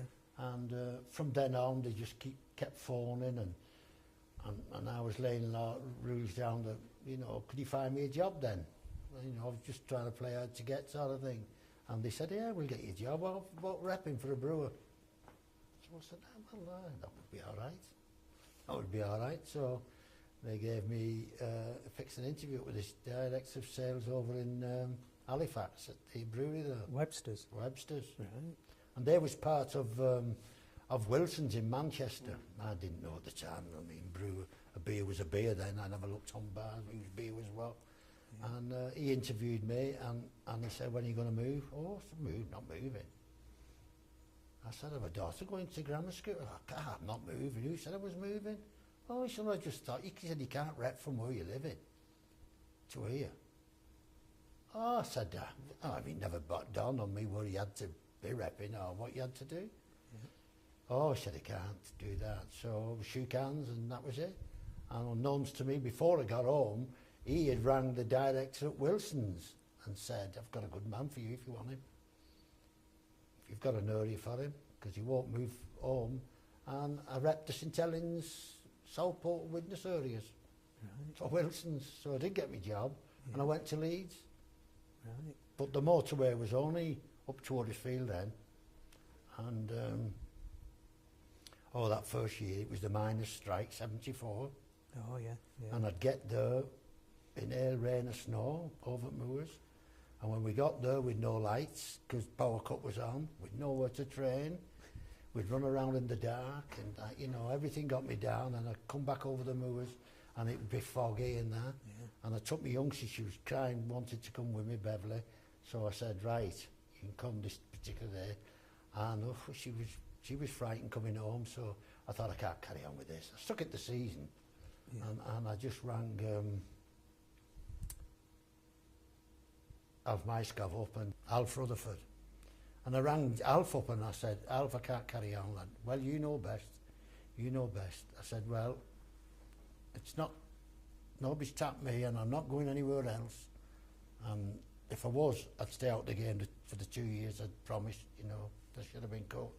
No, don't you worry about that. Unbelievable. I'd come off the phone, went home, and Saints was there. So now you fixed the coaching. I said, you wouldn't believe it, I've just backed my Leeds job in. You think they'd been tipped? I don't know. Well, it couldn't have happened so quick. Yeah. They must have had the meeting that night and said, come and have a talk to me. See what the position was. Amazing. Harry Cook and Basil Law. And they said, we want you here. I said, well, listen, you would not believe this, but I've just packed in my Leeds for no trouble other than travelling. It's just getting me down with the job and everything. I said, I can't do both. Not and travel 60 mile and 60 mile back 3 times a week. Especially over that motorway. Yeah. So we'll ring them up and see what they say. I said, well, I'll ring them. I'll not give you my word now, but I will ring them. And I did ring Alf, and I said to Alf said, don't worry about it. I said, I would hate you to think that I have known this all along, and I can just go from Leeds to St Helens. I said, I wouldn't do that. I said, because as far as I'm concerned, the 12 months he's been one of my happiest that I've had in the game.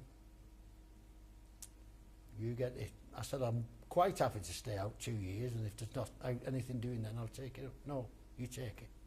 So I took it. Yeah. I was there 6 years then, as coach. Was this a time when coaches were allowed to pick the team? Well, I did there at St Helens. Did you at Leeds? And I did at Leeds. Yeah. And did you bring in the players that you wanted? I didn't always pick it at Wigan though. No. I submitted a team at Wigan, but they always had the right to change it. Yeah. That's frustrating, though, isn't it? If they're looking at the results and blaming you. I had to go out. If it was changed, I had to go down and tell that player he was in. I couldn't say to him, I picked you, but they've took you out, because it would have soon got back to them. That I couldn't do. I just said he'd been left out for whatever reasons I made up. But I didn't at Leeds. I picked the team at Leeds and I picked it St Helens for 6 years without no interference whatsoever. So that's great for a coach, isn't it, if they give you that freedom. Yeah. And were you allowed to transfer out and in the players then as well? You weren't like fobbed off with players that never... Well, St Helens wasn't like Leeds. St Helens never had any money. Even in them days, it was, you struggled.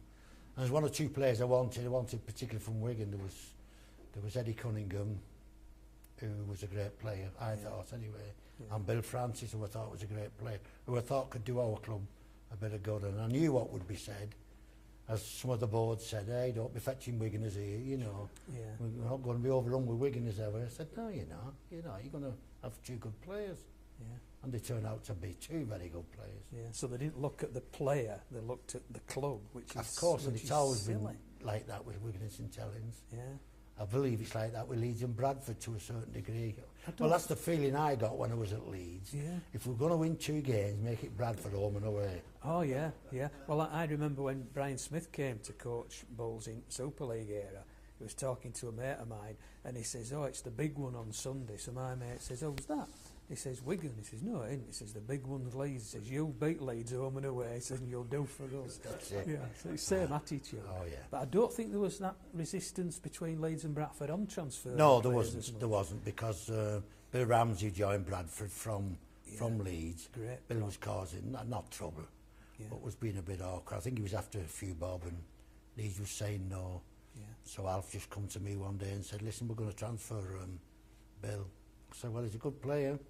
I said, I wouldn't let him go. I said, but if you've got problems, then you transfer him. Yeah. And he went to Bradford. Barry Seaborn was another that came around well, that Barry finished when I got there. It was Epworth and Hardest who was the half-backs. Yeah. We had a good side at Leeds when I was there. Historically, Saints didn't get big crowds, did they, compared with the other teams at that time? Even now, with the success they've had, they don't get up to the 20s. There was always about 5,000 behind Wigan. When Wigan was 30, they'd be 25 in the glory days, in the late 50s, early 60s. I think Wigan's always got about 3,000 or 4,000 more than St Helens. Yeah. Like now, if they played St Helens at Wigan, it's nothing to get 17. If we play Wigan at home, it's 12, 13, maybe 14. Yeah. And it's sad, really, for such a great club, isn't it, that can happen, really, because it especially now with the wage cap. Always been very competitive at St Helens, though.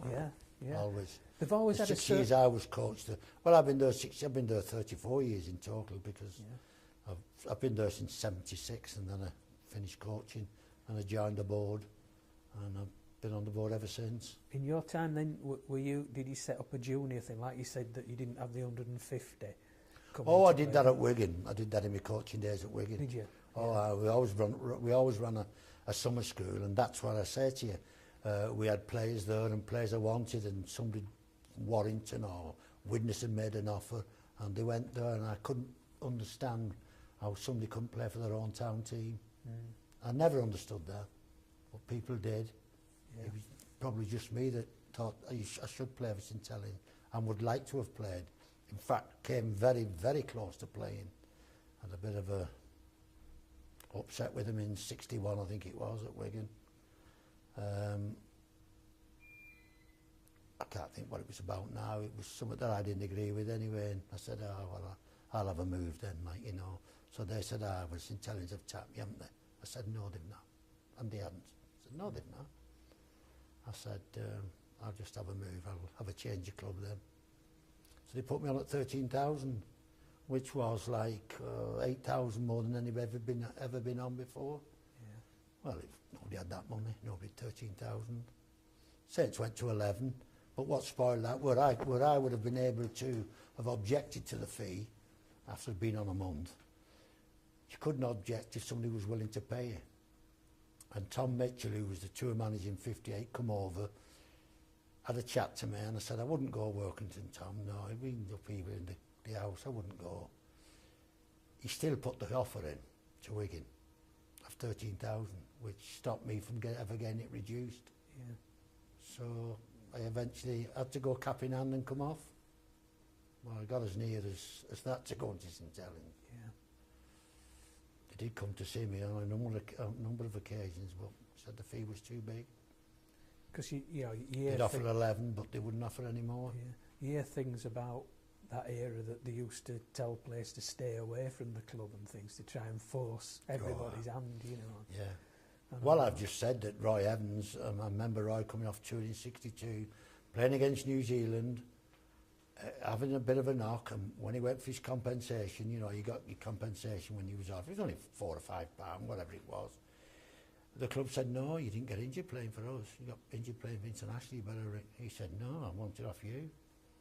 And the club said, you're not having it. And I was coach then, and I said to the club, he'll finish. They all say that. They all say that. He did. Never played again, Roy. Never played again.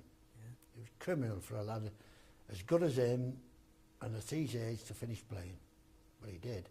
Yeah. When you think of all the effort they've invested... So boards never won everything. They didn't win everything, no. You know. But it was a saying, stay away for a few weeks and you get... It depends who they wanted, really. Because really, they're shooting themselves in the foot, aren't they? Because if a player got injured playing rugby league, he didn't get paid by the club while they were out injured. in a lot of cases it affected his job he had as well. Did. More or less, if you couldn't play, you couldn't work. Yeah. Yeah, the odd job you could, I suppose, but more or less, if you had your ankle hurt or your collarbone, you couldn't go to work. No, they wouldn't want you, would So they? you'd no money at work, and you'd no money from the club. Yeah. So the little extras you got at the club playing, you had to keep to one side, Yeah. particularly if you had a family, Yeah. because you could, like me, I was out 3 months with a broken ankle from tour. Yeah, and your Didn't get ribs as anything. well. Well, Months. National Health didn't want to know me because I hadn't got hurt in this country. Mm. The injury hadn't been done here. And didn't have your insurance? Was that insurance or just... Yeah. Insurance money, £2 a week. Yeah. I didn't start back work till maybe December, I think it was. Yeah. It's crazy. During your time then as a coach and running these training sessions, did you see any kids come along that had that wow factor that you thought, God, he's going to be good, that you had to sign? You know, who were the great Yeah, players? Cliff Hill. Cliff Hill. The two Hill brothers, to be honest. Yeah. They was outstanding. Anybody would have signed them. I wasn't clever to sign them. They was two outstanding players. In fact, David was more rugged than Cliff. Cliff was a brilliant footballer, and I don't think he set a standard. Did Cliff in his first year that he couldn't do again. I've never seen tries like he scored in our cup run in '65. That's, you know, at Workington and semi-final against Swinton, first round at Warrington. You know, outstanding tries. That he set a standard that wanted some achieving to keep up. I don't know if his brother was more rugged and solid, and you know, he wanted side in trenches. He was fighting, you know, rugged. And them's the two that stand out to me, the Hill brothers. Yeah. And their dad that was very, very keen for him. You know, went everywhere. Hail, rain or snow, he'd see with his cap on, and you know. Yeah. As I say, I think character's a lot to do with people. I think you shouldn't just sign a man because you can play rugby a bit. I think you should go, particularly as a lad, you should look at his parents and how he's been brought up and what type of lad, because you can have a lot of trouble, even as a club, you know, with somebody that doesn't toe the line, who doesn't respect discipline, and Yeah. I think you've got to have it even in our sport, even today. Yeah. You can't just come in and go when you want. No. Well, you can't now because of full time. Yeah. And you're looking at the character, aren't you, of the player? You need a I certain think you should. determination to I play. think you should rugby, always like do you that. Yeah. I think there's some magnificent lads that's intelligent at the moment. Sculthorpe's Long, I mean, you know how Long got in trouble with that betting, but as a lad, you wouldn't get a better lad than Long. Mm. And Scully and the belters, the belting lads, and good characters. Yeah. And different characters. Oh, aye, yeah, and I've been saying before that, you know, about money and that, but they've only known it this way, but Who are the great players in the different positions for Great Britain? Who would you put in? Well, as I said, it's varied. I mean, over 14 years of playing, obviously some come in and some go out. I can only judge on people that I played against when I was thinking my life that I thought I was at my best. And people like Billy, who I played alongside for a long time, the Vollenovens, the Bevans, I mean, they don't have to be praised by me. I mean, they will be in another 40 years' time talked about, because there was three exceptional people them wingmen. Who I played against in the centres, well, Neil Fox, it was always difficult playing against Neil. He had plenty of ability, and he was a big, strong lad, and he'd knock you about a bit. So you had to have skill. You had to hold your own against Neil, otherwise he'd walk on you. He'd knock you down and run on you with Neil. Yeah. He was a good player. I think in Australia, Gasnier, the pace and the ability that lad had, I've never seen the likes of before or since. He was an exceptional player, Reg Gasnier. Not because I'm a friend of his, he was just a very good player. And when you start talking about forwards, you've got to talk about the Corellises and the Turners and half-backs, Bolton and Murphy. And I play with most of these, as I say, for Great Britain. And I can only judge people as I played with them. I mean, to me, to play in the same side as Mac Tighe was always knowing something was going to happen with him. He was a winner, was Mac. Mac liked to win. Great ball player. Oh, tremendous, tremendous. I sent him in a ruck one day and who could ball out to Roy Evans against St Helens under the post right when won his second round at Cup, I think it was, in '65. Yeah, exceptional player was Mac, as was Edgar and Uddert. Big, good players. I mean, you can go on forever naming people. I just like to think that I don't want to say that Corellis and Turner's better than Sculthorpe and somebody else. I don't think. Well, I don't rate it that way. You can only be as good as in the era that you play. And when you start going out of that era, game changes, fitness changes, kit, gyms, weights, everything that you put in to being a player today, we didn't even have the chance to do. Yeah. So how good our players would have been on top of what they was is open to debate. Yeah. But I still think that the likes of Boston and Vollenhoven and Murphy and Bolton and Foxy and them would have been good today. I'm sure of that. Because you need basic skills in rugby league. You do. You need the balance. You do. The great players always had balance. Yeah, and they looked beautiful when they ran. And the great ball handler, the pass, catch your ball. And a lot could kick. Not everybody, but a lot of your halfbacks were good kickers of the ball. They was. And if they had those skills in those days, bring them into this era, they're the skills you need to be a great rugby player. And the same with the lads playing now. True, but I think in today's game, the likes of myself and other players have got to be very careful what we say because of comparisons, you know, saying, he was, you know, men just walking about, you know, train twice a week and, you know, but it was hard work, training twice a week and playing and working all day, 8 till 5. It was hard work. Yeah. And you was naturally fit. You was up early in the morning and you worked hard and then you trained and then you played. Yeah, you can't do much more than that. Because life in general is easier these days. Of course it is. It's bound to be easier for kids, so they're not going to be as hardened as you lads were. You know, I can remember in my day... Well, I can remember my dad saying to me, you know, and I used to think, I wouldn't have liked to have lived in them days when he was a kid, you know. Yeah. But now, you say it to people today, like my granddaughters or my own daughters, and they seem to think, well, you know, it wasn't always bad in your days, sort of thing, you know, so they don't... I don't think they all realise it. I think kids in like the 50s and 60s, they never stood still, because especially in the early 50s. Well, 50s you had no television and you had no cars. Yeah. And you had to make your own entertainment, and the entertainment was rugby on a Saturday afternoon, be it at whatever level. Yeah. Be it at the level you played, junior, senior, professional, or a spectator. But you didn't get very many that didn't do either. They either played or they watched. Yeah. And that's why, you know, with the war over, and that's where the big gates came, and they had nothing else to do at weekends, did they? No. You know, there was no going for picnics, there's no car could take you outside, you just had to go to watch your local team, or you played. Yeah. And there were some magnificent players. I've got to say this, as I said, there was a lot running around when I was 16 and going to try and have a go and didn't. There was some belting junior sides. Even clubs in them days ran good junior sides, you know, and pubs ran good sides. So, you know, the Bustling Tunthorpe Vale was it called, and all them that made it to the first round of the cup, you know. Yeah. Line Tavern and names like that. So, it's always gone on. Yeah. I don't think there's as many play today. They keep saying there's this and there's that. I don't think there is. Yeah, there's so many options though now, isn't or there? You know? They're quickly knocked back from playing. Yeah.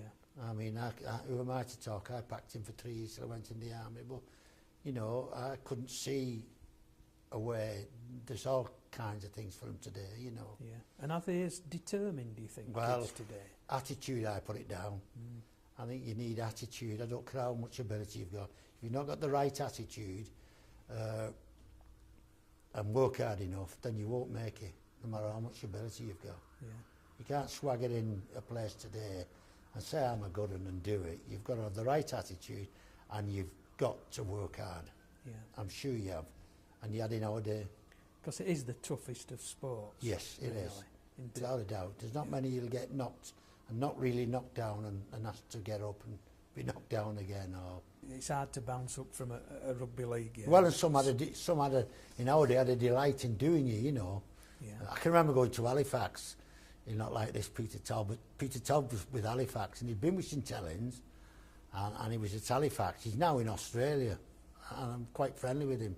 Writes to me occasionally, and we went there in a cup tie, and I hadn't been on the field 2 minutes, and he's Ashton this and Ashton that, and he's going to do this and going to do that, you know.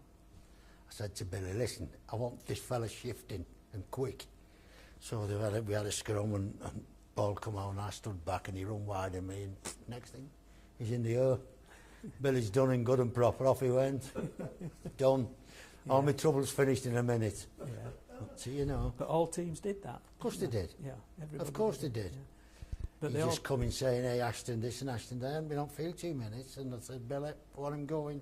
Yeah. I'll run him wide this time. I'll not let him go wide. He had him, lad. What I like about rugby league is it's like people have told us about Mick Sullivan. You know, nothing of a size, but you know they say. I see. I was playing in the second test in '58 when he did O'Shea and Proven. Two biggest fellas I've ever seen as forward. He did them both inside 10 minutes. Flattened them, boom, out like a light. Yeah. Everybody threatening him. Never bothered, Sully. Couldn't bring it on. Oh, flattened me at Lee when I played for at Lancashire against Yorkshire. And me and him was playing at Wigan. Headache, he said, you know, headache, you know. We've got to win, haven't we? No, he was playing for Yorkshire, I was for Lancashire. Yeah. Had to go at me. Yeah. So, yeah, it's a tough game. Yeah. Tough game. But well, it wasn't a dirty play, though. It was timing, wasn't it? Or, I think Neil told us he'll take man and ball, but if ball wasn't there, he'd take the man. I remember when Ashcroft saying to me when Dougie used to say, Dougie used to give him mammy, like, you know, and then half knock him, like, you know. And he said, never turn your back on him. Never have your back to Dougie Greenall. Yeah. So, you know, that's when you get it. Yeah. Well, Alex told us that he put 3 Australians in hospital in first half, you know, in one match. Well, Ernie told me that, Ernie Ashcroft said, whatever you do, don't turn your back on Greenall. Yeah. And that's when your turn will come. So I didn't. Yeah.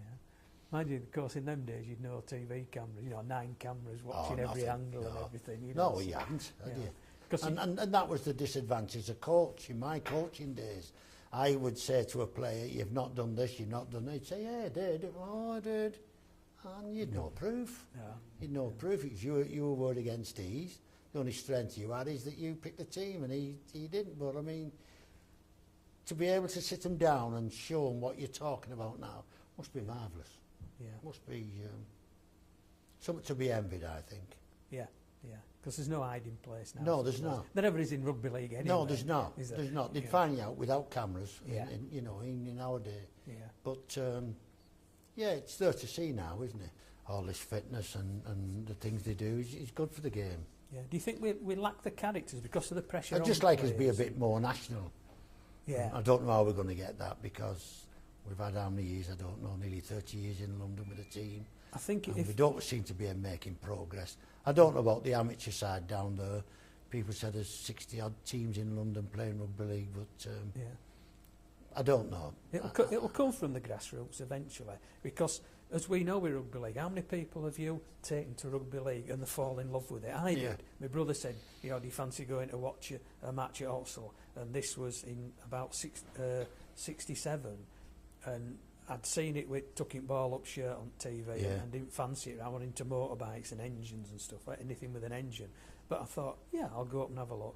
And I fell in love with the sport because of the 4-tackle, or the 6-tackle rule, 4-tackle rule originally, wanted to come in. Fell in love with it. And most people, you've had friends, everybody's had friends that have done that. So I think getting the kids playing in at the grassroots, they'll fall in love with the game.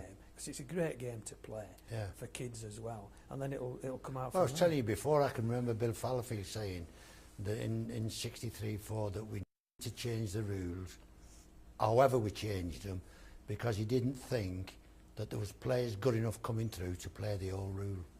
Now he said that, and he was the instigator of trying 4, 6, 8. you know, different games till they decided they settled on 6. Yeah. And I suppose they say now that if you get 6 and you get a dropout and you get another 6, you're bound to score. So Yeah. It's just the sheer size and pace of them now, isn't it? of course it is. Yeah. Of course it is. I think for the expansion that, I might be wrong, but they're bringing in the franchise system, is it from 2008?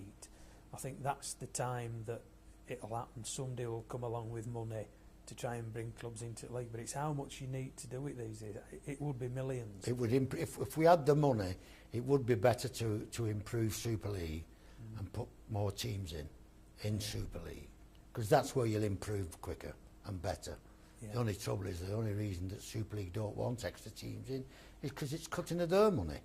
Yeah. You know, but if somebody came in and said, without affecting your money, the teams will come in on the same money that you were on, won't affect you, there would be no objections, because the one thing that's wrong at the moment is playing somebody 3 times home and 3 times away. It's crazy. It's crazy. It's not even. It's not, because you're not playing the same 3. No.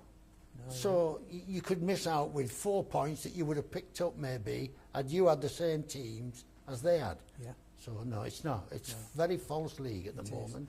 And very false. And it's not helping the Great Britain team because they're playing too many games. I mean, to play, was it 28 games? If you don't get to finals at cup, if you go through cup to semis, say, and through to grand final, you've so many games. You can't physically take that hammer. No. And then suddenly, a fortnight later, you're playing for Great Britain against Australia, who's had a rest, and New Zealand, and they've played each other previous to that.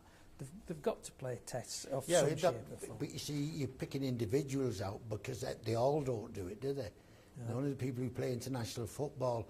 Now, like me, when I first signed for Wales, when I went on the 57 tour, I played the season, went in 57, played, I was away 12 weeks, played rugby, well, if nothing else, trained every day, came back, started the 57-58 season, played right through that, went on the 58 tour, played about 20-odd games on tour, came home, back into our own season. So I had like 4 seasons in 5 years. Yeah,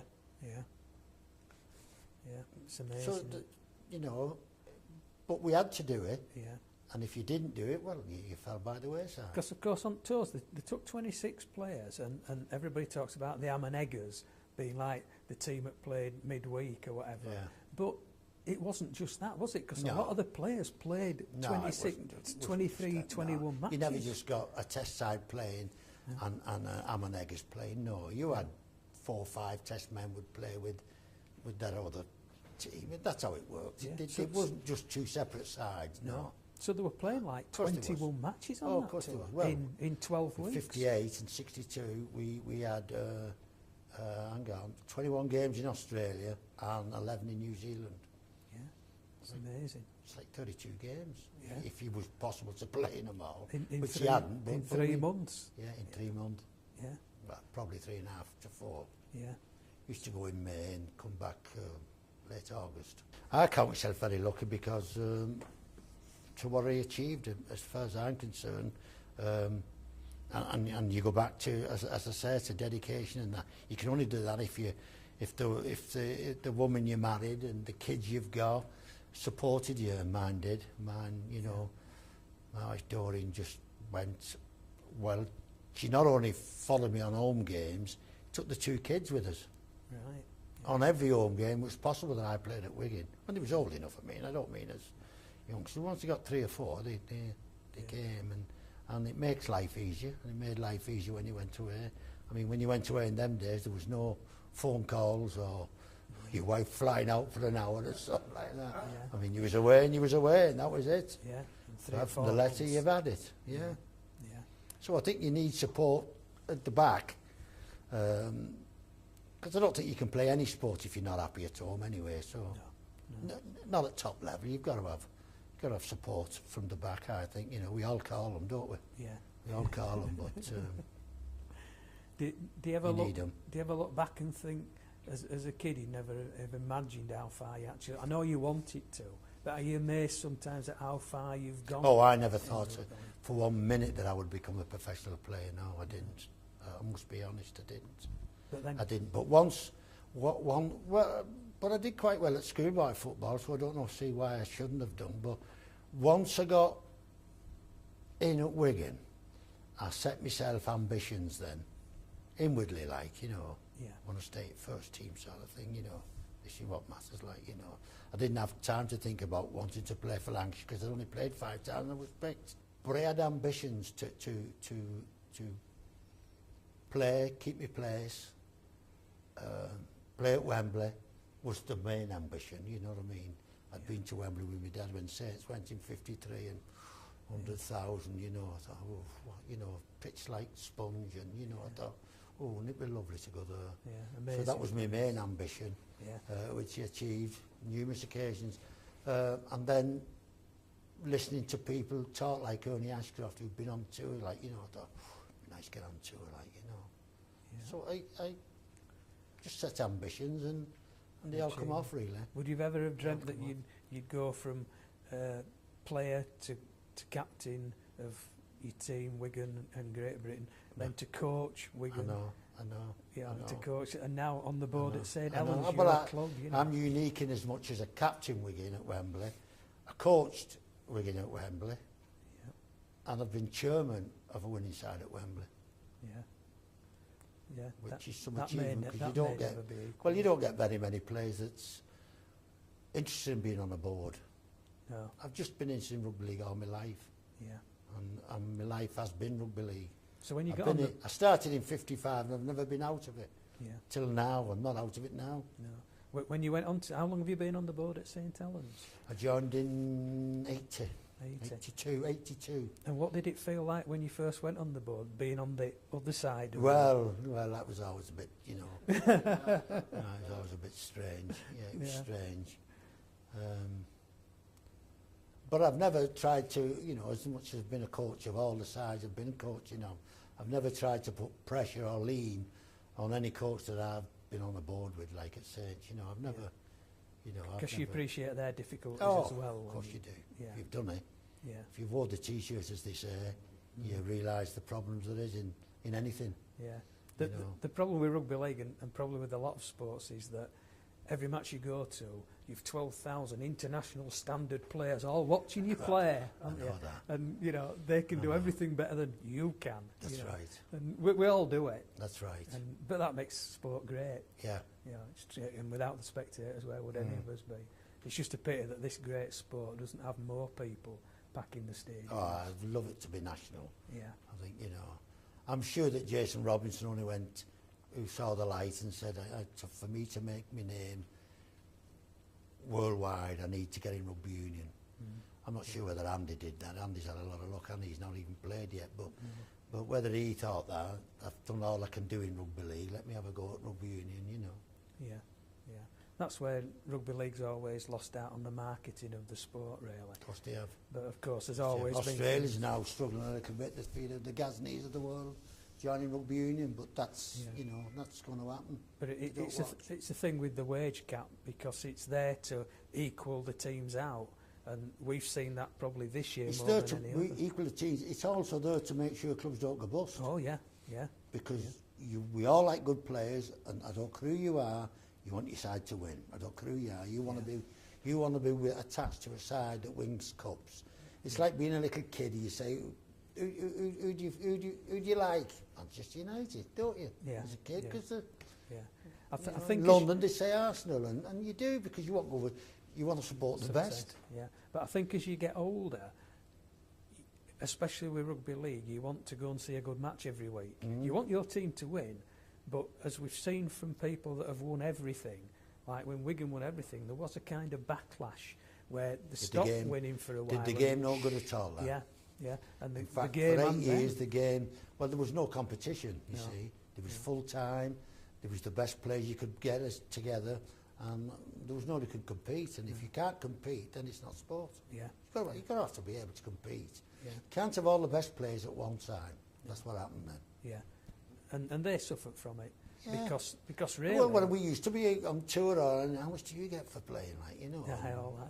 You get a backhander and all that. You used to ask, you know, all the questions. Because people was interested, like, but you had to be... Couldn't all be from the same side. I mean, it just didn't work.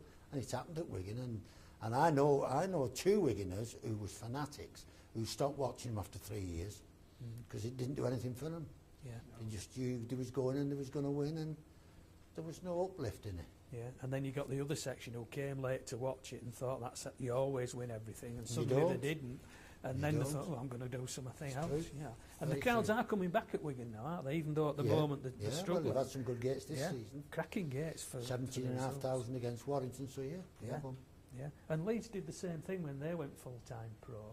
It kind of scuppered them They get financially. magnificent gates, Leeds. Yeah. Oh, now. Oh. Yeah. Good side too. Yeah. Yeah. There's some great sides Yeah, in there the is. league, isn't there? There is. Yeah, we want it to be competitive. Of course we do. We don't want to go and watch 50-0. No, of course No. we do. You want to If come you watch away? it on, if you watch it on television, you're more interested. If the teams mean nothing to you, you're more interested if it's a close game than if it's one-sided. Yeah, yeah. We all remember the games where you come out having won by a point and been absolute crackers. You know, nobody remembers the 74 No, goals, did you? do they? No. Not to watch. Eric Ashton, MBE, thank you for coming along today and doing Thank it. you very much, Les. Cheers. Thanks.